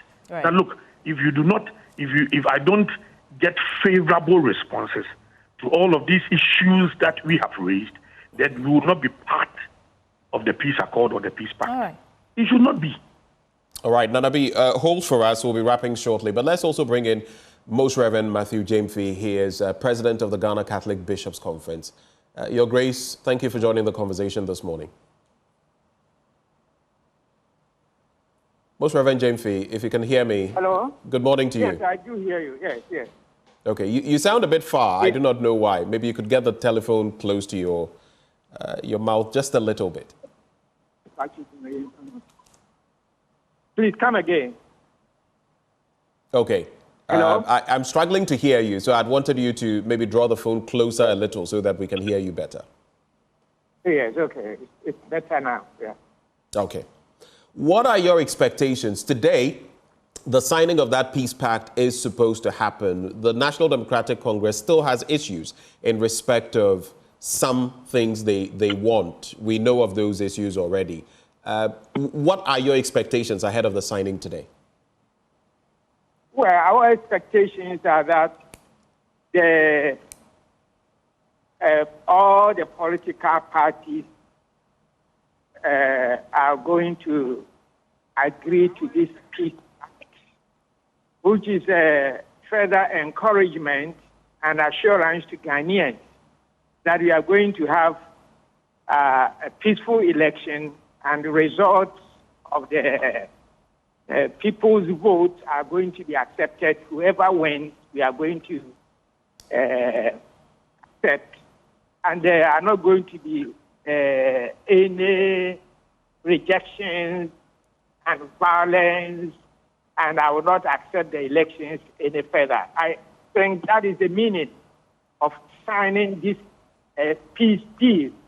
And our expectation is that all the parties have no choice but to stand to this peace deal, because if any party were to stand out and say, I don't want peace, then he does not deserve to be voted for in the country. So it is in their own interest that they put their signatures and accept this peace pact. You just made a very important point that if a party doesn't sign it, then it doesn't deserve to be voted for. Two quick things. The NDC, we do not know whether they are signing this as of now. But if they do not, can we still have peace? Can we still not have peace? I mean, what is your take on that? And is your expectation that if they don't sign it, then maybe it diminishes what is going to happen today? Yes, I mean, if you are going to rule a country and you say you don't want peace, you will not even commit to peace, then what country do you expect to come and govern? So you see, we all have cases, and so far I know that one of the parties, I think it's the NDC, that say they have issues. Well, that does not necessarily mean that they are going to be violent if they did not sign the peace pact. But to sign it means you are announcing to all people that you want peace. But if you say you won't sign, then it leaves some concern, some doubt in the minds of people. But whatever issues that they had, which I heard some of them, does not mean that they should not commit to peace. Because some of the issues that they were raising, like some people were murdered and during the elections and they were looking for a result to be resolved. Now, the issue is how even do you know that those members were belong to your party or not? Who knows that? You are saying that, but nobody, or for sure, you are saying that. So these are things that should not prevent us, if even there have been violence in the past, should not prevent us from seeking better things, seeking and signing to treaties and agreements that will prevent those things that have happened in the past that we all did not like. Your Grace, just quickly before I let go of you, I know you have to move. This peace pact is symbolic. It's more like a convention. It's nothing constitutional. Other countries who have peaceful elections, I don't know how many of them sign peace pacts anyway. It's a Ghanaian thing. But it is a good thing for the parties to commit. However, are you saying that, for example, the NDC has called on the Attorney General also sign off on this, the IGP sign off on this? Are those problematic? Can't those be done? Well, I don't know if I heard you clearly. You know, I'm in a vehicle traveling. Right. But if I heard you right, you are saying those concerns that they raise, are they not issues to be resolved? Is that what you said? Yes, please. Yes, certainly. But as I've said before, you see that some of these issues take a very, very long time, and they tell us the wheels of justice moves slowly. You know, and there have been even some cases of murder, even before these things that happened, that has not been resolved. And they are still working on some of these things. So you cannot say that if you have not resolved it by this time, then I will not sign for peace. I think that may be going too far. All right. You know, that also, having said that, it does not mean that those who are doing the investigation, since it has related with elections, and we are going to have elections, for those people who are in charge to come out publicly to say, hey, we are investigating this issue. This is how far we have come. It does not mean that we have slowed down. You know, that also addresses the concern of the party that are raising these issues. Okay. And it doesn't also destroy anything. It rather goes to show that, hey, we are addressing even the issues that you have raised, only we have not come to a conclusion. All so right. Such communication also lightens the issue and reduces tension. Okay. So you should not keep all these things quiet. All right. And Ayawas, I don't know, you gone or somewhere, whatever things, how far they have gone, they should also come out and then explain these people, because they were elections related, and this is elections, we cannot keep quiet over some of those things. Okay. So those who are in charge should come and tell us where they are. Some machines got missing, right? Or that is what they said. I think even the Electoral Commission, I don't know, has come out, made some public statements and issued press statements to tell us where they have arrived at. I think all other agencies in charge of the investigations and the murders can do something similar. Okay. And then tensions will go down. Then people will not have causes to say, because of this, I'm not going to do this. Your Grace, we are grateful for your time. Thank you so much for joining the conversation. Most Reverend Matthew Jamfi. Sweetie, would you like to Yes, Mustafa, I know you've listened in on everything that's been said so far. What will be your concluding remark for us? Well, I think that I am happy that we're having these conversations, to be very honest with you, because peace is relatively very important for all of us. Ghana is where our children are growing. Ghana is the country that we have. I would know under any circumstance motivate anybody to go and attack my brother Danabi in a polling station. Why then will I encourage a party supporter to do that to an MPP person at a polling station? Look, if we have worked competently as executives, we should put ourselves out there and let Ghanaians make the choice. Right. But my challenge is that the standard of drafting a peace pact, this one that I'm seeing, is more in tune to religion than the process that we are talking about. Mustafa, because you have to be very brief. We're on a time leash. You have to be very brief, please.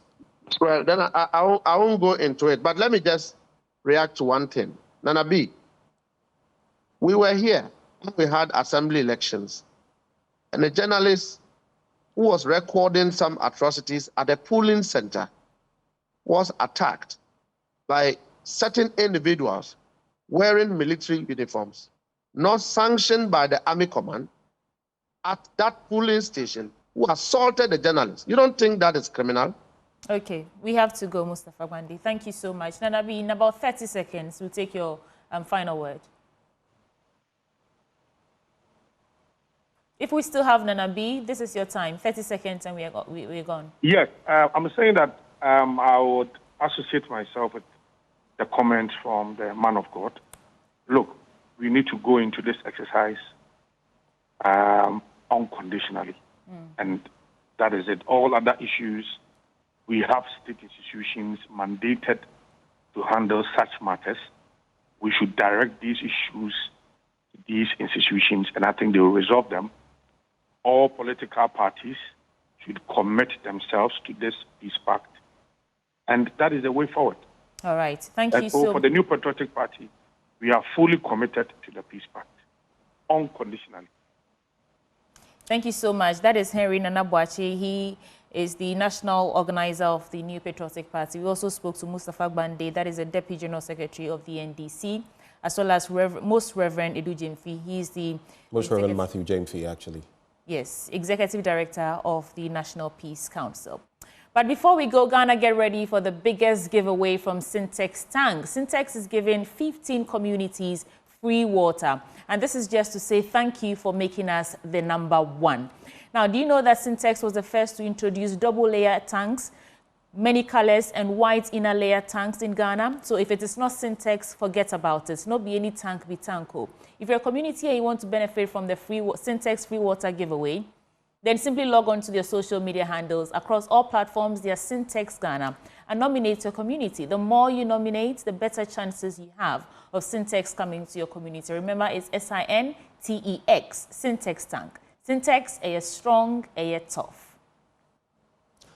Well, we're moving on. It's the calling of institutions of higher education to actively participate in the policy and development conversations within Ghana and around the world. Towards this aspiration, the Central University has the pleasure of inviting the general public to a public lecture to be delivered by the Chief Justice of the Republic, Her Ladyship Justice Gertrude Tokonu. The topic, the sustainability of excellent legal education in tertiary institutions in Ghana, the way forward. The date is Friday, the 29th day of November 2024. That's tomorrow. Time 3 p.m. and the venue is the Best Western Premier Hotel Airport Residential Area. This public lecture is the highlight of the 10th anniversary celebrations of the Central University's Faculty of Law. The media partner, of course, the Multimedia Group. Do stay with us. We'll be back with more action.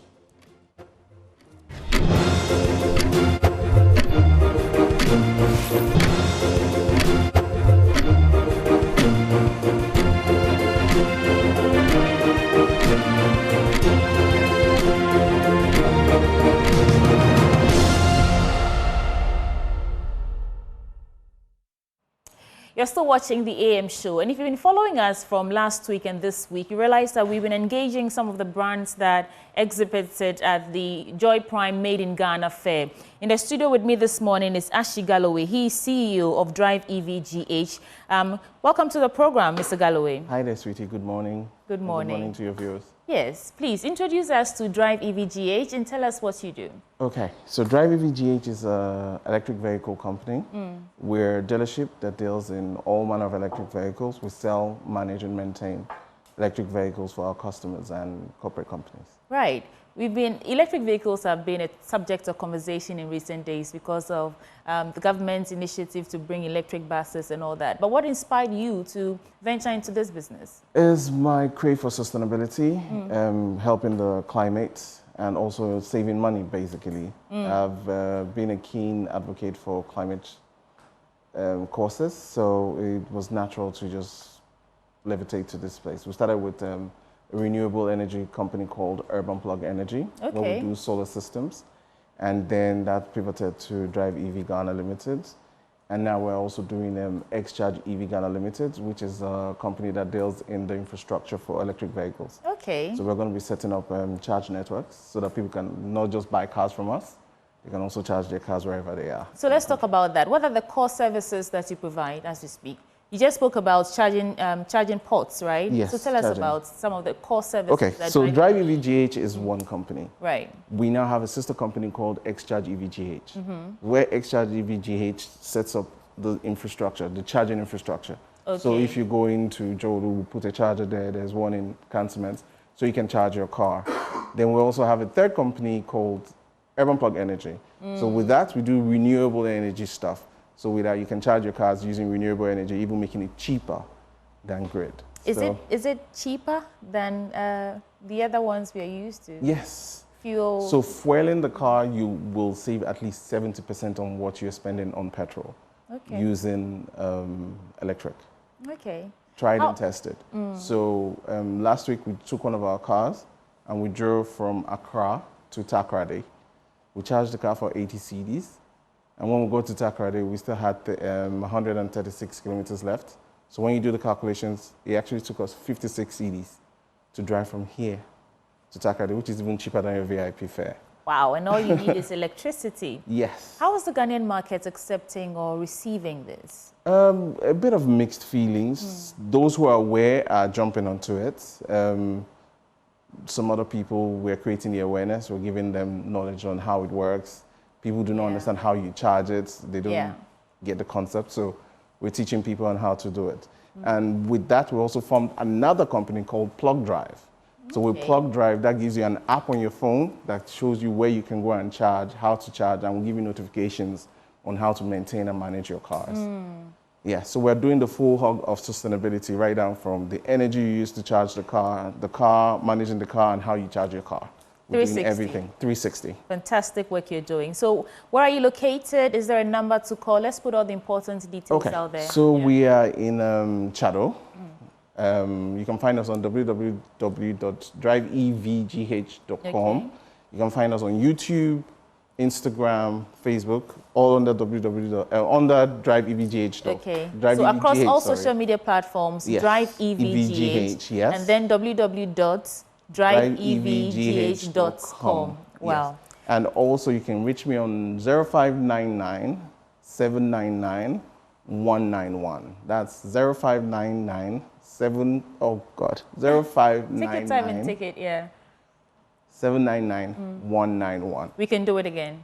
0599 799 191. 29s. Okay. And just to throw this in, We're actually doing a package with EcoBank. Okay. And we're still working on other financial institutions where you can actually buy a car from us, a brand new car from us on hire purchase at a discounted interest rate and also a discounted cost price. Wow. And we're at the head office of EcoBank for the next 2 days. We've been there since Monday, so people can come to EcoBank head office between today and tomorrow to see our cars or pop out our office and we'll let you even test the cars out. That's fantastic. I think I'm interested to see how it all works and if I can get some mouth-watering discounts. I like to do this. I'll give you 30 seconds to speak directly to our audience, ask them to interact with your brand, pass by, anything you want to say to them. Hello, people. Oh, this way. Yes, hello, people. Electric cars are the future. Not only are they good for your climate, they are also very good for your pocket. The amount of money you save is mind-blowing. And we all have to save the environment for our children and our children's children. So I always advocate for people to try and be sustainable. And one way to do it is to drive EV GH. So contact us. Let's get on the road of sustainability. And that there is Ashi Galloway, the CEO for Drive EV GH. They are at EcoBank head office today, tomorrow. Do well to pass by for some mouth-watering deals and get yourself an electric car which is climate sustainable, right? Thank you for coming. Pleasure. All right, there's still so much more coming your way on the AM show. It isn't 10 o'clock yet, so stick with us. We'll be right back.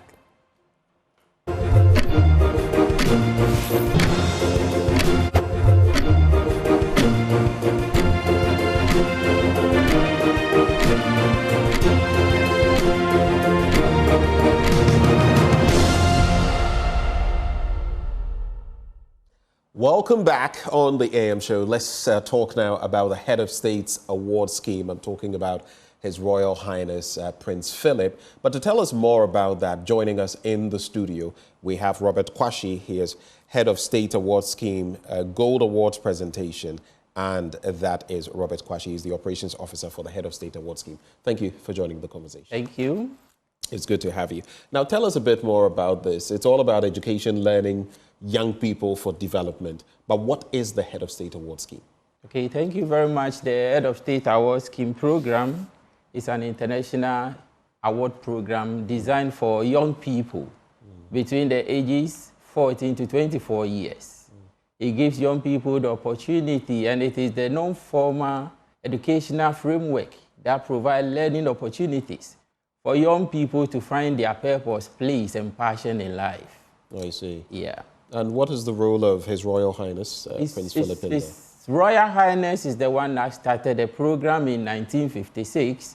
They realized that young people that graduate from high school are idling around, therefore they should come up with something that will be able to engage young people for them to become more purposeful, develop a skill for their future, to be able to integrate and socialize well or find their purpose within their social settings. And also give them the opportunity to appreciate what other people go through in other communities. And so basically that's the role that this plays. Yes. Why is this award scheme so important? And what role does it play? I mean, people will say, yes, technical training and all of that. How does it impact, say, Ghana?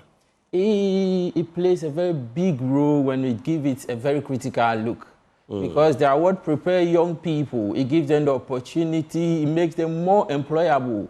Because every participant or young people that engage in the award are given the opportunity to develop a skill of their choice. And we know in situation or in this our social setting, if you don't have a skill, you are nobody. And the skill prepares you and makes you more employable and marketable. It gives you an edge over others. As you know, we have formal education, but not everything is being taught in our classroom. So the award gives young people the opportunity to learn and develop themselves outside the walls of their classrooms. It gives them the opportunity to be masters of their own, to search themselves, to find out the hidden talent that they have through the skills, activities that they go through. And because they are within communities and societies, they are expected also to contribute to the development of their various community. Therefore, they engage in what we call voluntary service activities by offering themselves or giving help to those or people who need help. And also, they are being exposed to go to communities to at least interact explore to find out challenges about communities that people or what people are going through in communities outside the comfort of their zones. Okay. Now, who can participate in this scheme and thus, become a beneficiary and an awardee? Yes, as I said earlier on, it's a program for young people between the ages of 14 to 24 years, regardless of your background, ability, and religion. So anybody that falls within that age bracket or category is qualified to be enrolled on as a participant to start running the award program. The award program, we have 3 levels. We have the bronze, the silver, and the gold level.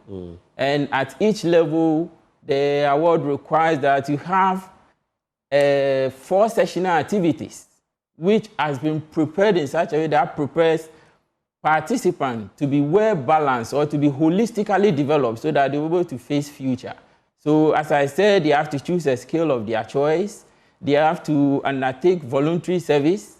They have to, because we normally say a sound man lives in a sound body, participants are also expected to undertake one physical activity of their choice so that they'll become healthy and fit as well. Then they undertake what you call an adventurous journey, moving from their comfort zone to another area of uncomfort to learn and admire nature, be able to learn and discover new things for their future.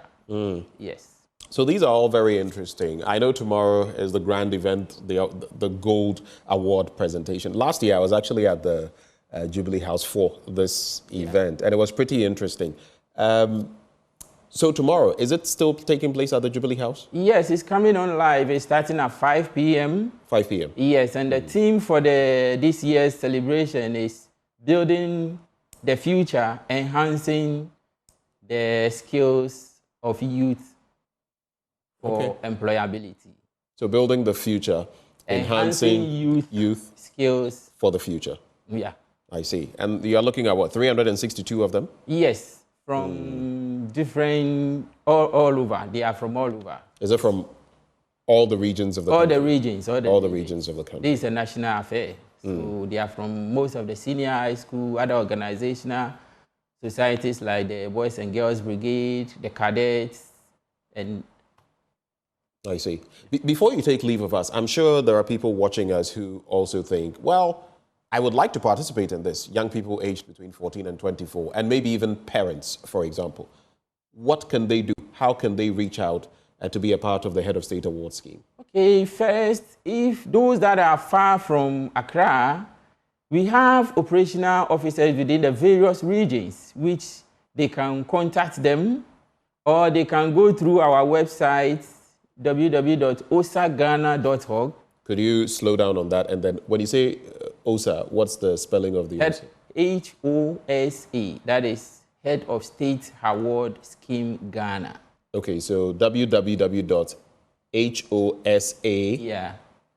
Ghana.org. Yes. And that's how they can benefit from it. Yes, and they will get all the information about the award program, the contacts, and the enrollment forms, and everything will be fine at our website. So for those who may be interested in participating for the next round, the next batch, the next award scheme, when do they start? They can start from now? They can start now. We have a lot of people that are already in the queue going. Others are in their bronze stage now. Others too are doing their silver. Others have completed silver, waiting to start their gold. So immediately after this, others have even started, but they have not met the entire qualification requirement for them to get to the Jubilee House this year. So definitely by next year, they will be there.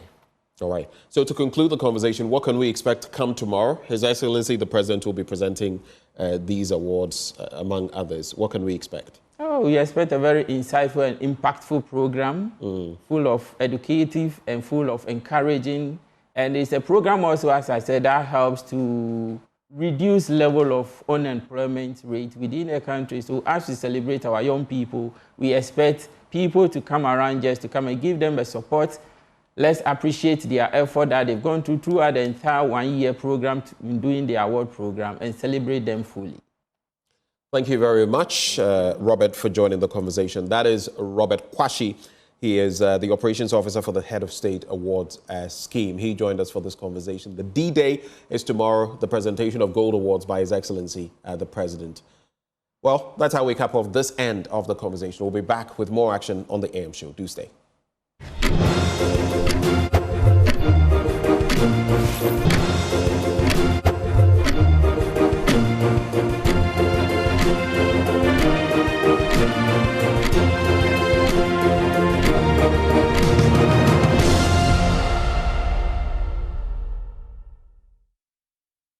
Welcome back. You're still watching the AM show on Joy News. Let's engage a very powerful woman in the studio here with me this morning, Reverend Mary Gansa. She's a gospel musician and the host for More Than a Song from the ICGC. Reverend, welcome to the program. Thank you. And you look very beautiful. Thank you. Okay, so tell us, give us a bit of background about More Than a Song and how it has evolved over the years. Okay. More Than a Song came about, as you rightly put it, it has metaphors into more than a song. It used to be praise and worship in Zion, and then to Hala, Proskino, and then to More Than a Song, which I intend keeping it. This is Deuteronomy 6:5. It talks about we loving God with all our hearts, with all our soul, with everything that is within us. Jesus also made a statement in Matthew. He said, these people, they honor me with their lips, but their hearts are far from me. You see, sometimes we want to sing and we say we are singing unto God, but then our attention is not focused on God. Our lips is doing one thing, our hearts somewhere, our minds are somewhere. So it doesn't urge us to have the desired results. The encounter that we really must have is not experienced. So it's upon this background that this program has been hatched. Okay, is it safe to call it a gospel musical concert? Because wow, I see you'll be safe. Yeah, you'll be safe if you say gospel musical concert. You'll be safe. But I will call it a worship night. A worship night. A worship okay, night. That's better. Yeah. Talk to us about the lineup of other musicians and ministers who will be joining you. Thank you. I'm not doing this alone, but other musicians or gospel ministers like ASP, Kofi Sapon. We have our own beloved Uncle Ato. We have Mr. Sly Sedu. We have Hanama, for a powerful woman of God. We have Celestine Donko, even though her picture, for some reason the picture couldn't appear, but hey, she's on the bill, and God knows her handmaiden is going to minister powerfully that day. And we have other ministers also, like Josephine Dazibedu. We have the temple choirs. And on this note, I want to say thank you to Pastor Kujo, who has helped me to put up this. So we have his temple choir. We have the Sword of Gideon, and all these are in the church. It shows you how powerful Pastor is. Beautiful melodians. And we have the Kanus choir. We have the Wombs of Worship. Many more, many more.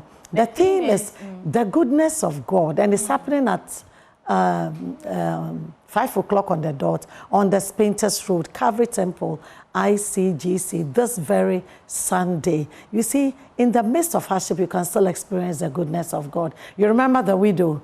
You know, there has been famine for some time, and this woman went to the field to gather some wood to prepare a little condo that she's got. It was in the midst of this hardship that Elijah appeared and wanted the woman not only to give him water, but also the little condo that she's got. Elijah wanted to be served first. This is hard in the physical, but in the spiritual realm, it's awesome. God wanted this woman to experience his goodness.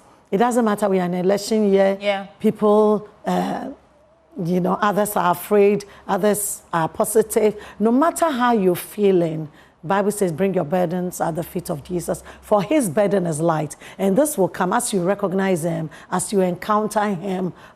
You see all that God has laid on the table for you. You go and you pick that which you need.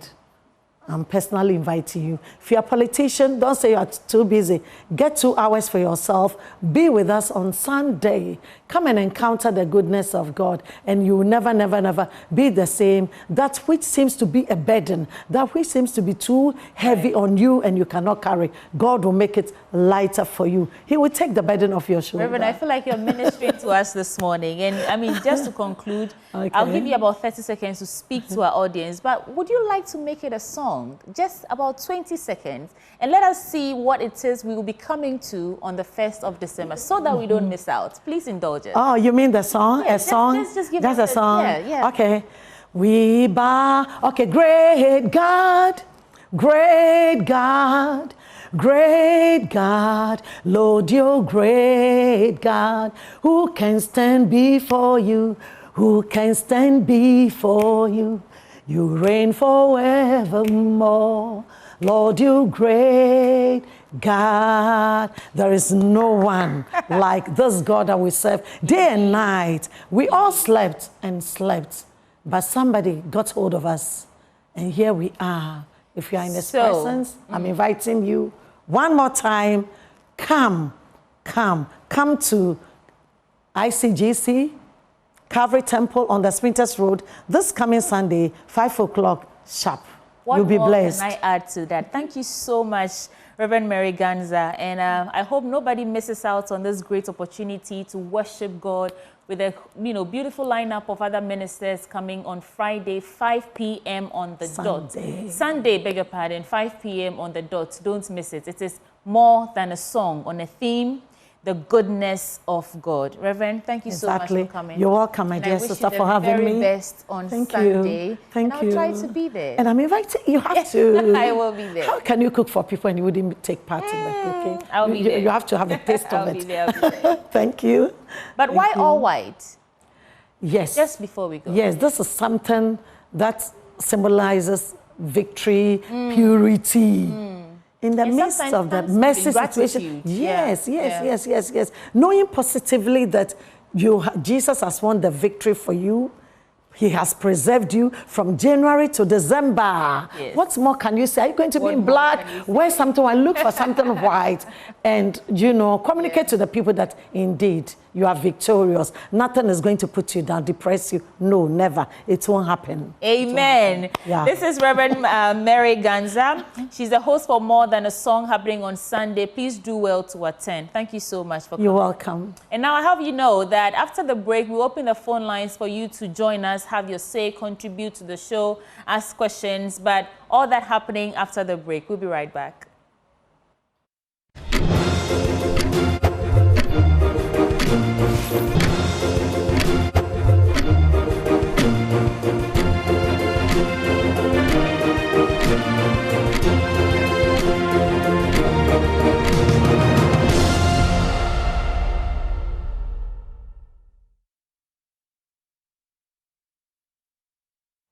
You're still watching the AM show on Joy News, and let's bring you AM Business. Poultry farmers in Accra have attributed the increase in egg and chicken prices to the high cost of feed. James Ishen has been monitoring the situation at Malamata Market and has come through with this report.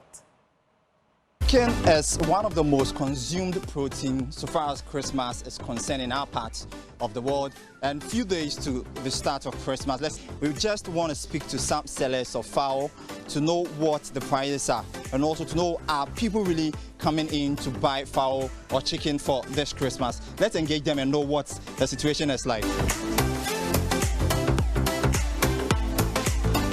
We are here at the Malata Market. We want to speak to some sellers of these fowls to know what the situation is like, and also to gauge the price. What sort of increments are we seeing, or what sort of decrease is it in the price? I have here Richard, who has been in this business for almost 16 years. Let's speak to him. What's the situation like? Richard, talk to me. You've been selling fowls for 16 years now. What is the situation like this year? This year, the fowls are not there. Because some of them last year, because of the COVID-19, some of the farmers have stopped the work. Now this year, because of that, the fowl is not there. The price have gone up. So the layer is 70 Ghana cedis, and then the broiler 100 to 150 cedis. Talking about layer 70 and also broiler that is 100 to 150, right? Compared to last year, what were the prices like? And also this year, at what percentage were we seeing the price increase? The price of the fowl has started to increase since 3 or 4 months ago. That the price has gone up like that. Earlier this year, the price gone to 45 to 50, but now it has gone to 70 Ghana cedis because of the rise of the dollar that has gone up 3 months ago. Everything has gone up. It's facing that now that the dollar has come down, we are praying that maybe the price will grow back because of the fowls are not there. So we are still engaging how we will see the price will come down, or we will maintain that 70 Ghana. That's how we are trying to make. All right. So you were saying the fowls are not really coming because the farmers are raising some concerns. What are some of the concerns these farmers are raising? Because of the cost of the food, that the feed that they're giving to the fowls, they are not there, and then the price too has gone up, so they can't buy, they can't afford to buy. So they are saying that if government can help them giving some of that food that they are used to buy.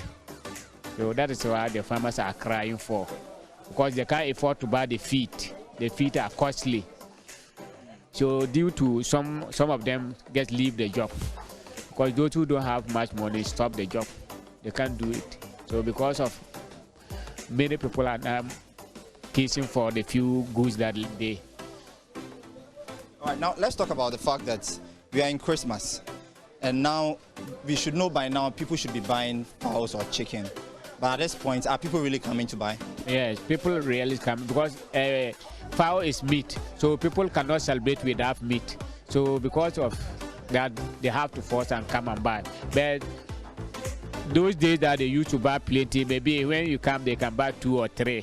But they used to buy 10, 20, that will be the problem. Only one people that can be able to afford to buy that. Yeah. So with what I have behind me, from the look of things, how many days would it take for you to clear everything? Because this Malata market is normally based on their market day. That's starting from Thursday to Friday is the market day. So from that day we can sell a lot of fowls from 500 to 600. Right, so the situation here is there seems to be some shortage of fowl here at the Malata market, and also there are concerns of some of these farmers also not being able to get enough feed to fill these fowls. So there is some sort of shortage here at the Malata market. Let's speak to some of these sellers of fowl to know what the situation is like. Away from the sellers of these fowl, I have a buyer here who has been here for some few minutes. I would also want to engage her to know what the price are. Hi, Niad. Yes. I've seen you with a polythene bag.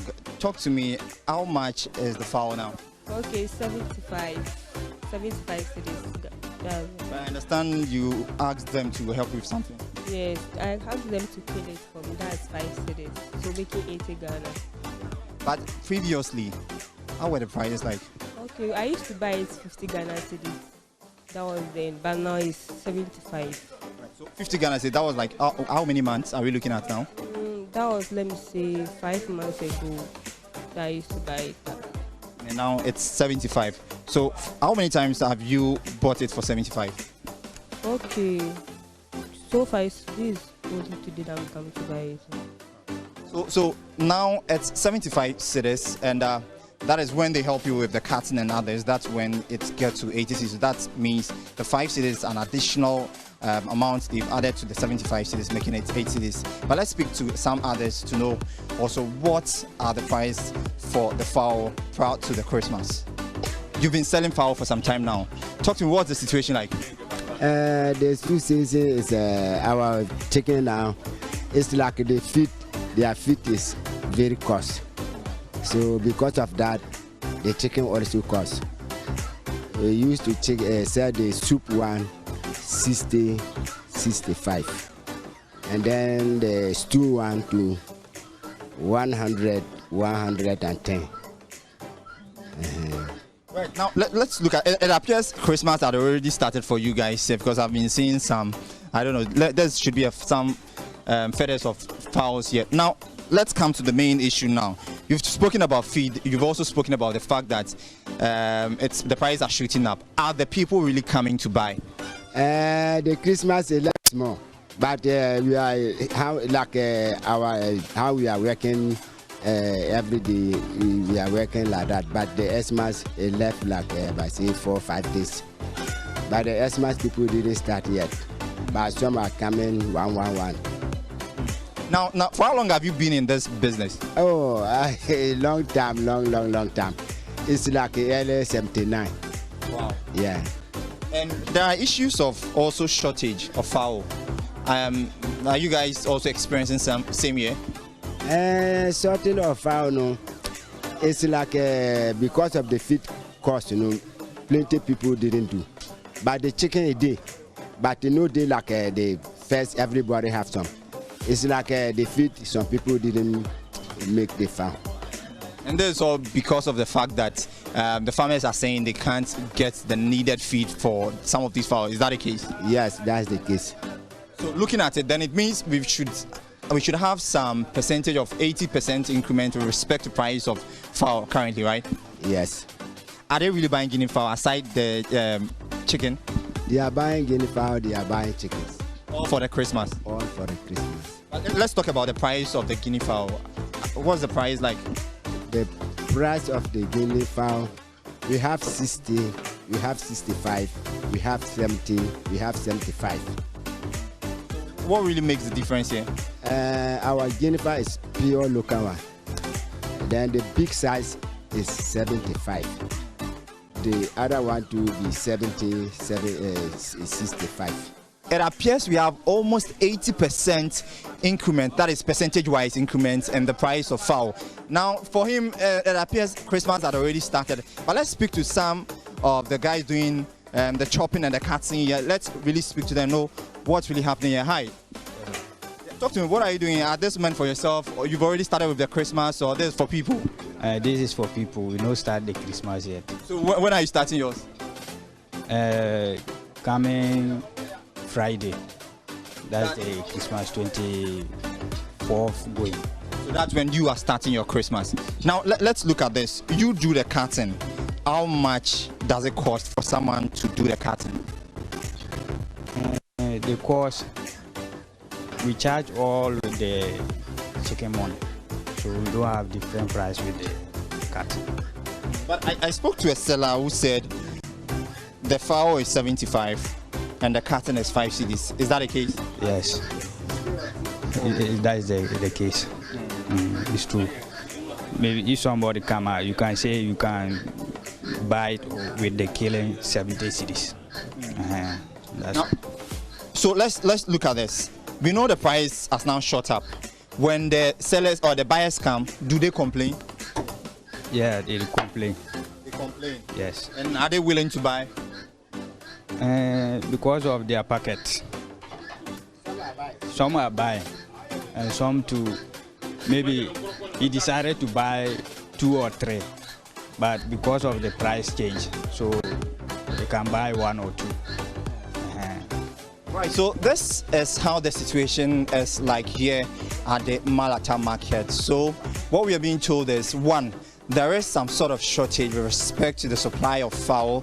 That has to do with the fact that the farmers are saying they are not getting the needed feed for these fowls, so they've decided to probably go into other business. So that is causing some sort of shortage, and we are seeing some increment, that is percentage-wise, almost 80% increment in the price of fowl.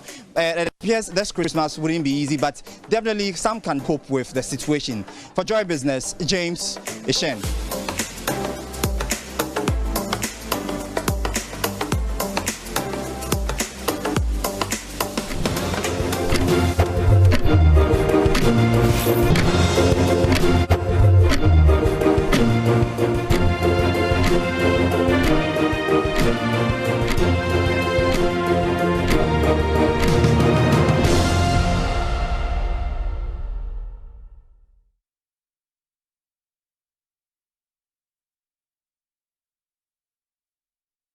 And that was AM Business on the AM show. But let's bring you some other stories. The Cape Coast Teaching Hospital is set to perform its maiden laparoscopic surgery as part of a newly established endolaparoscopic unit. This initiative, funded with $300,000 secured through the Korea Foundation for International Healthcare, marks a significant milestone in advancing healthcare services in the region.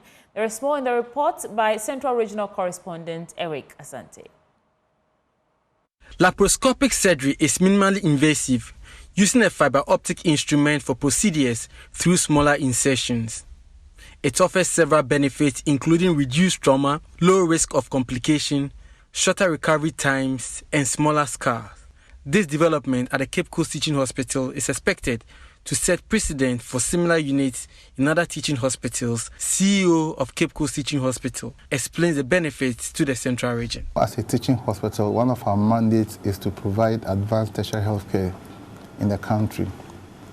To do that, we have to leverage on technology to ensure that our processes are very effective.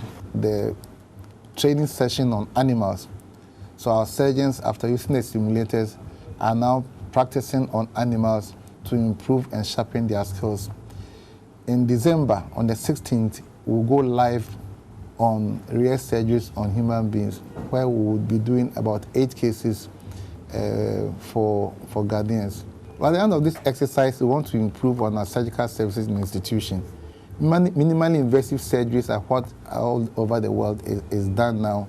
It is better for the patient. They recover quickly and get involved in their routine activities. It improves on a bed management, efficiency in bed management, since they will not stay long times in the hospital. In certain jurisdictions, the same day the patient does the surgery, he gets off on anesthesia and is back home. Dr. Gloria Alonuvo, an ONG specialist at the Cape Coast Teaching Hospital, believes the approach would enhance healthcare delivery in the region. We are excited because in my field of work, in my departments, there are a lot of conditions we can manage using this approach, instead of having to open up a woman, giving a woman a big scar for something that we could use this approach. So we are happy that at least the whole world has moved towards minimally access surgery.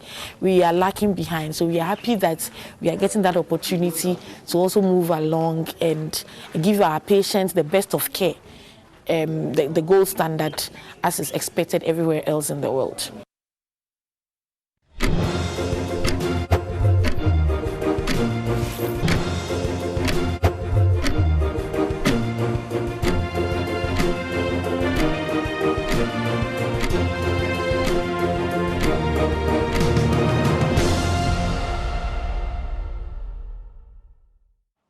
Well, thank you very much for staying with us. I'm here with my in-house guest, Mary Poppins, a.k.a. Sweetie. In fact, Christiana Sweetie Abochi. She joins the conversation this morning, and we're about to, how about I say, I just had my say on her name. But we're allowing you now to call in and share your thoughts with us. So there are so many issues to talk about.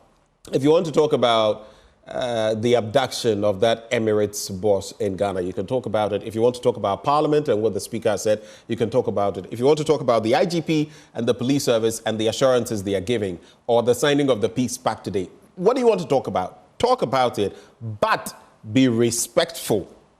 And don't call, please. We don't want you to call and be telling us, oh, vote for this party and that. But that's not why we are.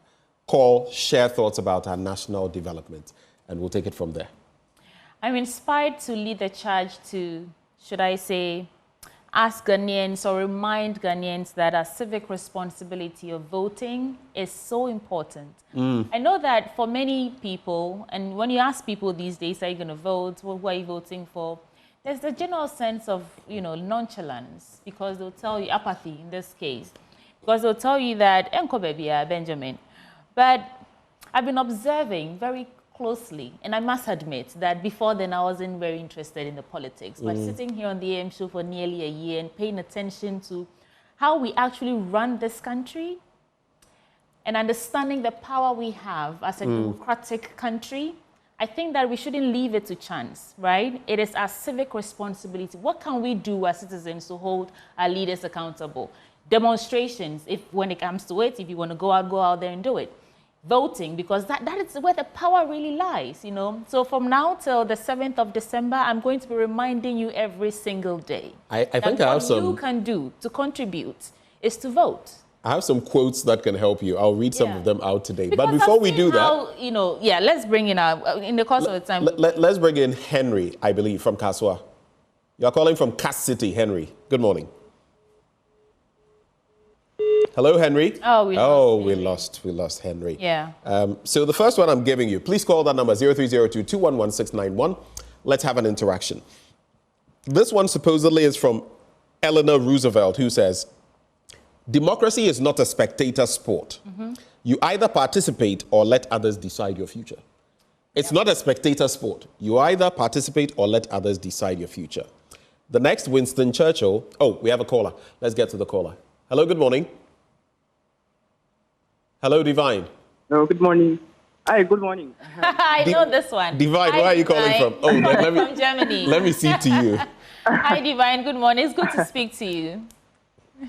Good morning. Thank you so much for the opportunity. This morning, I would like to say hello to family back in Ghana, and also to thank you so much for always informing my morning of the happenings in our country. I would want to say the speaker's decision really calm nerves, and I think it's of course the right decision by the speaker to have said that. So yeah. Thank you, Divine. I think this is good. Right. And also, keep up the good work.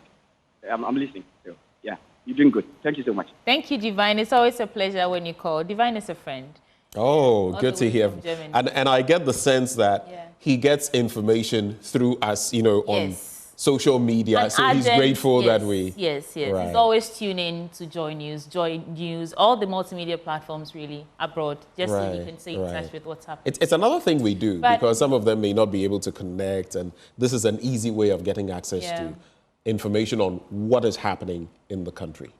And Ben, I was just going to say before we go to the caller that unless we accept we come into our power as a people, we cannot hold our leaders accountable. Maybe my political ambitions are coming out to play, but I'm so furious sometimes when I read how, or the responses or the way our leaders respond to certain plights of the people, you know. I've seen countries like Kenya and other African countries who are able to hold their leaders to book. So what's different? Let's speak to our callers now. Who do we have on the line? Chris from Tema is on the line. Hello, Chris. Chris, good morning.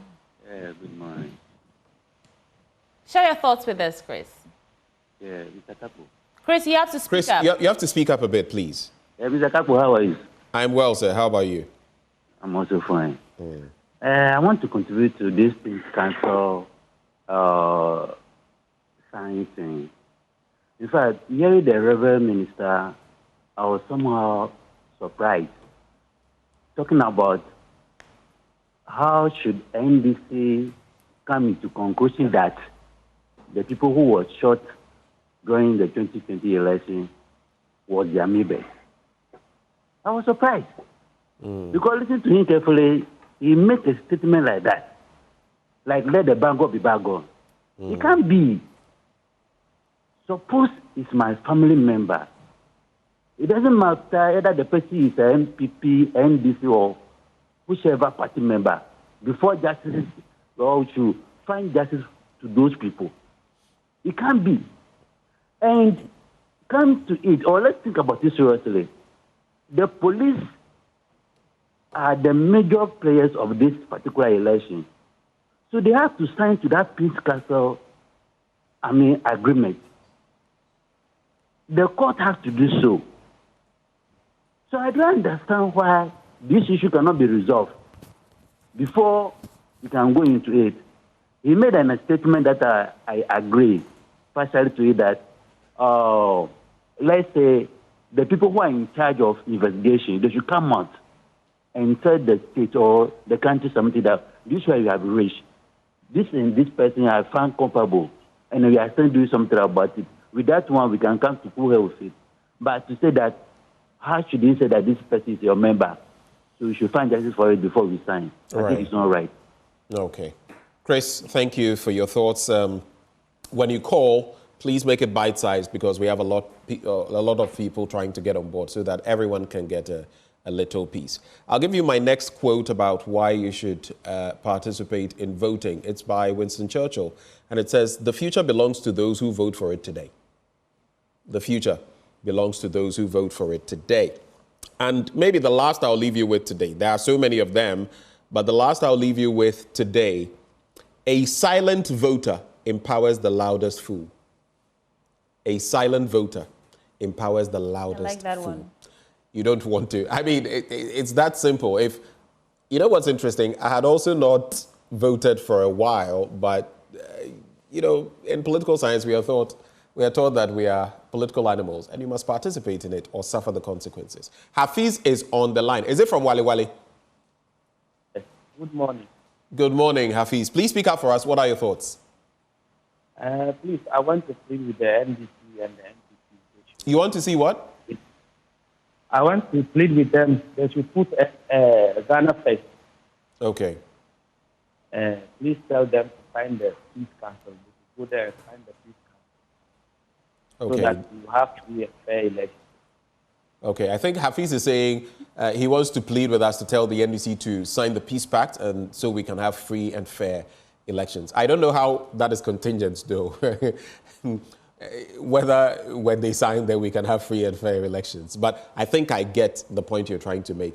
We are struggling to hear our callers. So when you call, try and speak up a bit so that we can hear you. That number is still active, 0302 211 691. 0302 211 691. Sweetie Abachi, I'm curious. Yes. Are you voting in the Greater Accra region, or will you have to go to some other place to vote? I'm voting right here. Yeah, right here in the Greater Accra region. Okay, yeah. All right. Because we are working that day, so I can't leave the city. Yeah, but I don't know. I don't know where your polling center or station is. I will be in Ablekuma Central or Ablekuma West. I have to confirm that. But we have Maoli from Nkoko. Maoli, thank you for joining us. Have your say. Yes, I just want to say that our leaders, especially the incumbents, should have made things, let me say, good for we the citizens to see first, like leadership by example. They shouldn't make the election to become tense, as if we are going to fight. No. Our leaders who are leading now, or let me say the government, should make sure that things are calm. Thank you so much for adding your voice to it. And Ben, even if you've lost the opportunity this time to vote, as in if you didn't register, if you didn't get prepared, if you didn't renew all the things that needed to be done in preparation, you can still influence thoughts. The conversations are ongoing. What do you think about the issues? I know there's a lot of enthusiasm on Galamsey, electricity, the economy, and so many other things that influence voter choices. What do you think about any of these issues? When you sit around circles and the conversations are going, add your voice to it. But then on that note, let's usher in Joseph from Salaga. Joseph, you're on the AM show. What's on your mind? Yeah, about this, how to call it, the peace pact. I'm totally against it because I think the last time, 2020, they signed a peace pact, and yet over 8 people were killed. And how can we continue this way? So government must put its foot down and make sure that killings are not done this time around. We have free, fair elections. Transparent, of course, to ensure that Ghanaians vote for the one that they want, please. That's what I want. All right, thank you. Thank you for sharing your thoughts. You can also call through. We still have quite a bit of time, and we'd love to hear from you. So what are your thoughts for us this morning? 0302 211 691. Interesting, sweetie, the comments coming through. Some for the signing of the peace pact, others against the signing of the peace pact. You just heard the caller, I think Joseph from Salaga. And it's all about happenings from the past. And some would also say, bury the hatchet, go ahead into the future. You heard Most Reverend Matthew Jamfi, the president of the Ghana Catholic Bishops' Conference as well. But I guess in the end, I feel, like I said earlier, this is conventional. In other parts of the world, they are not signing peace pacts and all of that. It depends on all of us to get there. We have Abdullah calling from Daboya this morning. Abdullah, good morning. Hello, Abdullah. Oh, he reminds me of our very own Muftar Nabila Abdullah.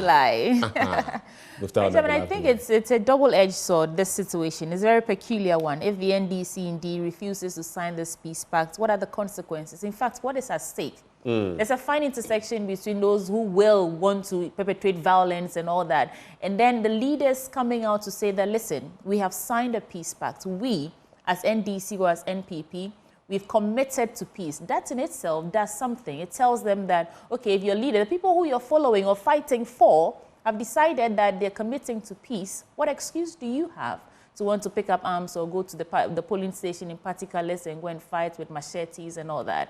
So really, it's a question of what is at stake. They do say that if you want peace, prepare for war, but is that what we should be doing? Let's talk to Carlos, is it? Charles from Tema West. Charles from Tema West. Charles, you're on the AM. Good morning, Benjamin. Good morning. Good morning. Sweetie, good morning. Hi, Charles. Have your say. Until the philosophy that holds loyalty to persons and parties over state is totally destroyed and dismantled, the status quo remains. And what is the status quo? There is no morality in anything we do. If duty bearers can be moral in their decisions, ethical in their decisions, Ghana will move forward. Until then, the status quo will remain. God bless Ghana. Interesting points made by Charles this morning. The status quo of being beholden, looking at a political party and its leadership rather than the bigger picture. Until we disabuse our minds of that, we'll remain where we are. I agree with him, actually. You see, it comes back to the same point. We have the power. We can change the status quo. Do we realize we have that power? Because Benjamin, that is why the onus falls on you and I to hammer it in. Let's remind the citizenry that we have that power. It's a democracy, for God's sakes. We have the power. We put them in place. We can remove them. If they're not doing what we need, we can ask them to. We can hold them accountable. Ghana, wake up, get out there and let your voice be heard, because the power lies in your hands. And if you sleep on it, the leaders will get away with everything that they're doing. I mean, at the end, it sounds as if we are enabling them to just take us for a ride. Benjamin Akakpo, I think I'm done with this. Well, let's bring in Thomas from Agogo. I don't think he's doubtful, though. Thomas, good morning. Morning, bro. How are you doing? How are you doing, Thomas? Well. All right. What are your thoughts for us this morning? Bro, Ghana, we are suffering and then we have a long way to go, bro. I'm listening to you this morning and then I feel so sad. We live in a country whereby we all look forward to have our daily bread to eat. You work in a company or in a company, you earn, at the end of the month, you earn your salary at 700 Ghana cedis. Your employer will tell you he's not going to pay you net. Can you imagine if you have a good leader in this country called Ghana? We all, try to, fly away from this country. We are proud of our nation. We are proud of where we come from. But with the bad leadership that we are facing, having in this country, we are all trying to, fly away from this country. How? And who does that? I'm getting too emotional to the extent that our leaders cannot even think something better for this youth. In this, our generation, we are suffering. Can you imagine how much can you go to the LGP? That's station, 14 kg. It costs almost 247 Ghana cedis. 14 kg. How? And where are we going? Ask yourself, ask your colleagues, ask each and everyone. Let's have their say on the economy. My brother, the youth are suffering. Then I know that if we can change our mindset of giving the nod to these leaders, they will get to know that the giants of this generation are suffering. They will need to do something about it.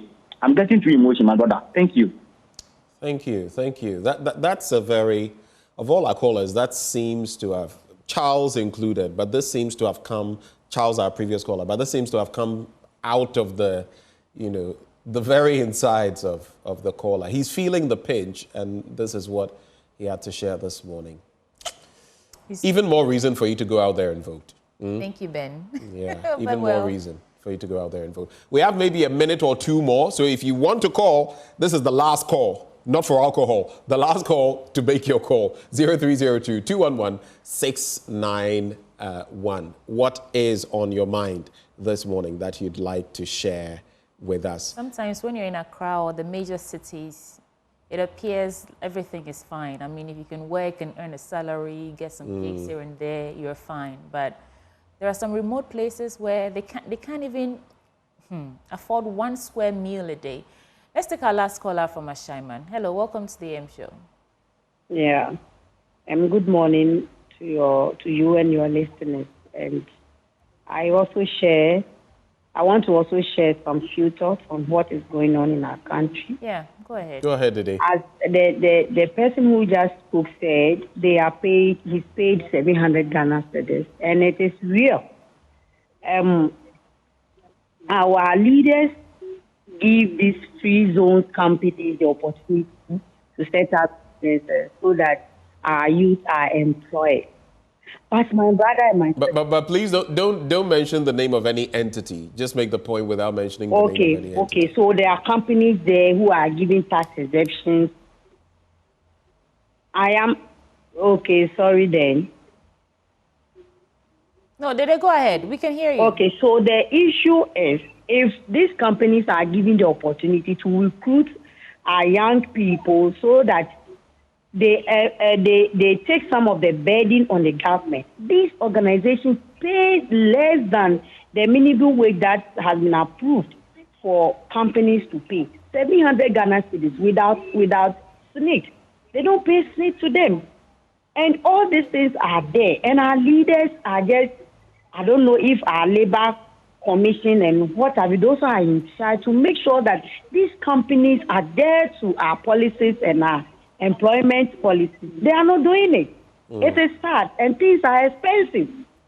So I think that this is the time that as citizens, we go to the pool and tell our leaders that we are not happy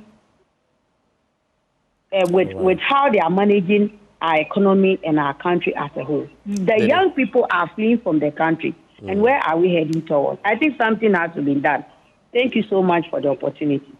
Thank you, Dede, for calling through. And that is one thing I've always scratched my head about. There are entities in this country which are paying people below minimum wage.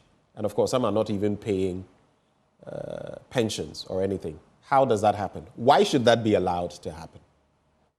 But we're grateful to everybody who called in this morning into the conversation. This is how we are actually capping off the conversation. My name is Christiana Sweetie Abochi. And what's with the Christiana this morning, Benjamin? Are you not Christiana? True. Are you Christiana or not? I'm Sweetie Abochi, and he's Benjamin Akakpo. This is our show, guys. Thank you so much for staying with us from 6 a.m. till now. We are back on your screens tomorrow, but stay for Joy News Desk. We love you. Bye.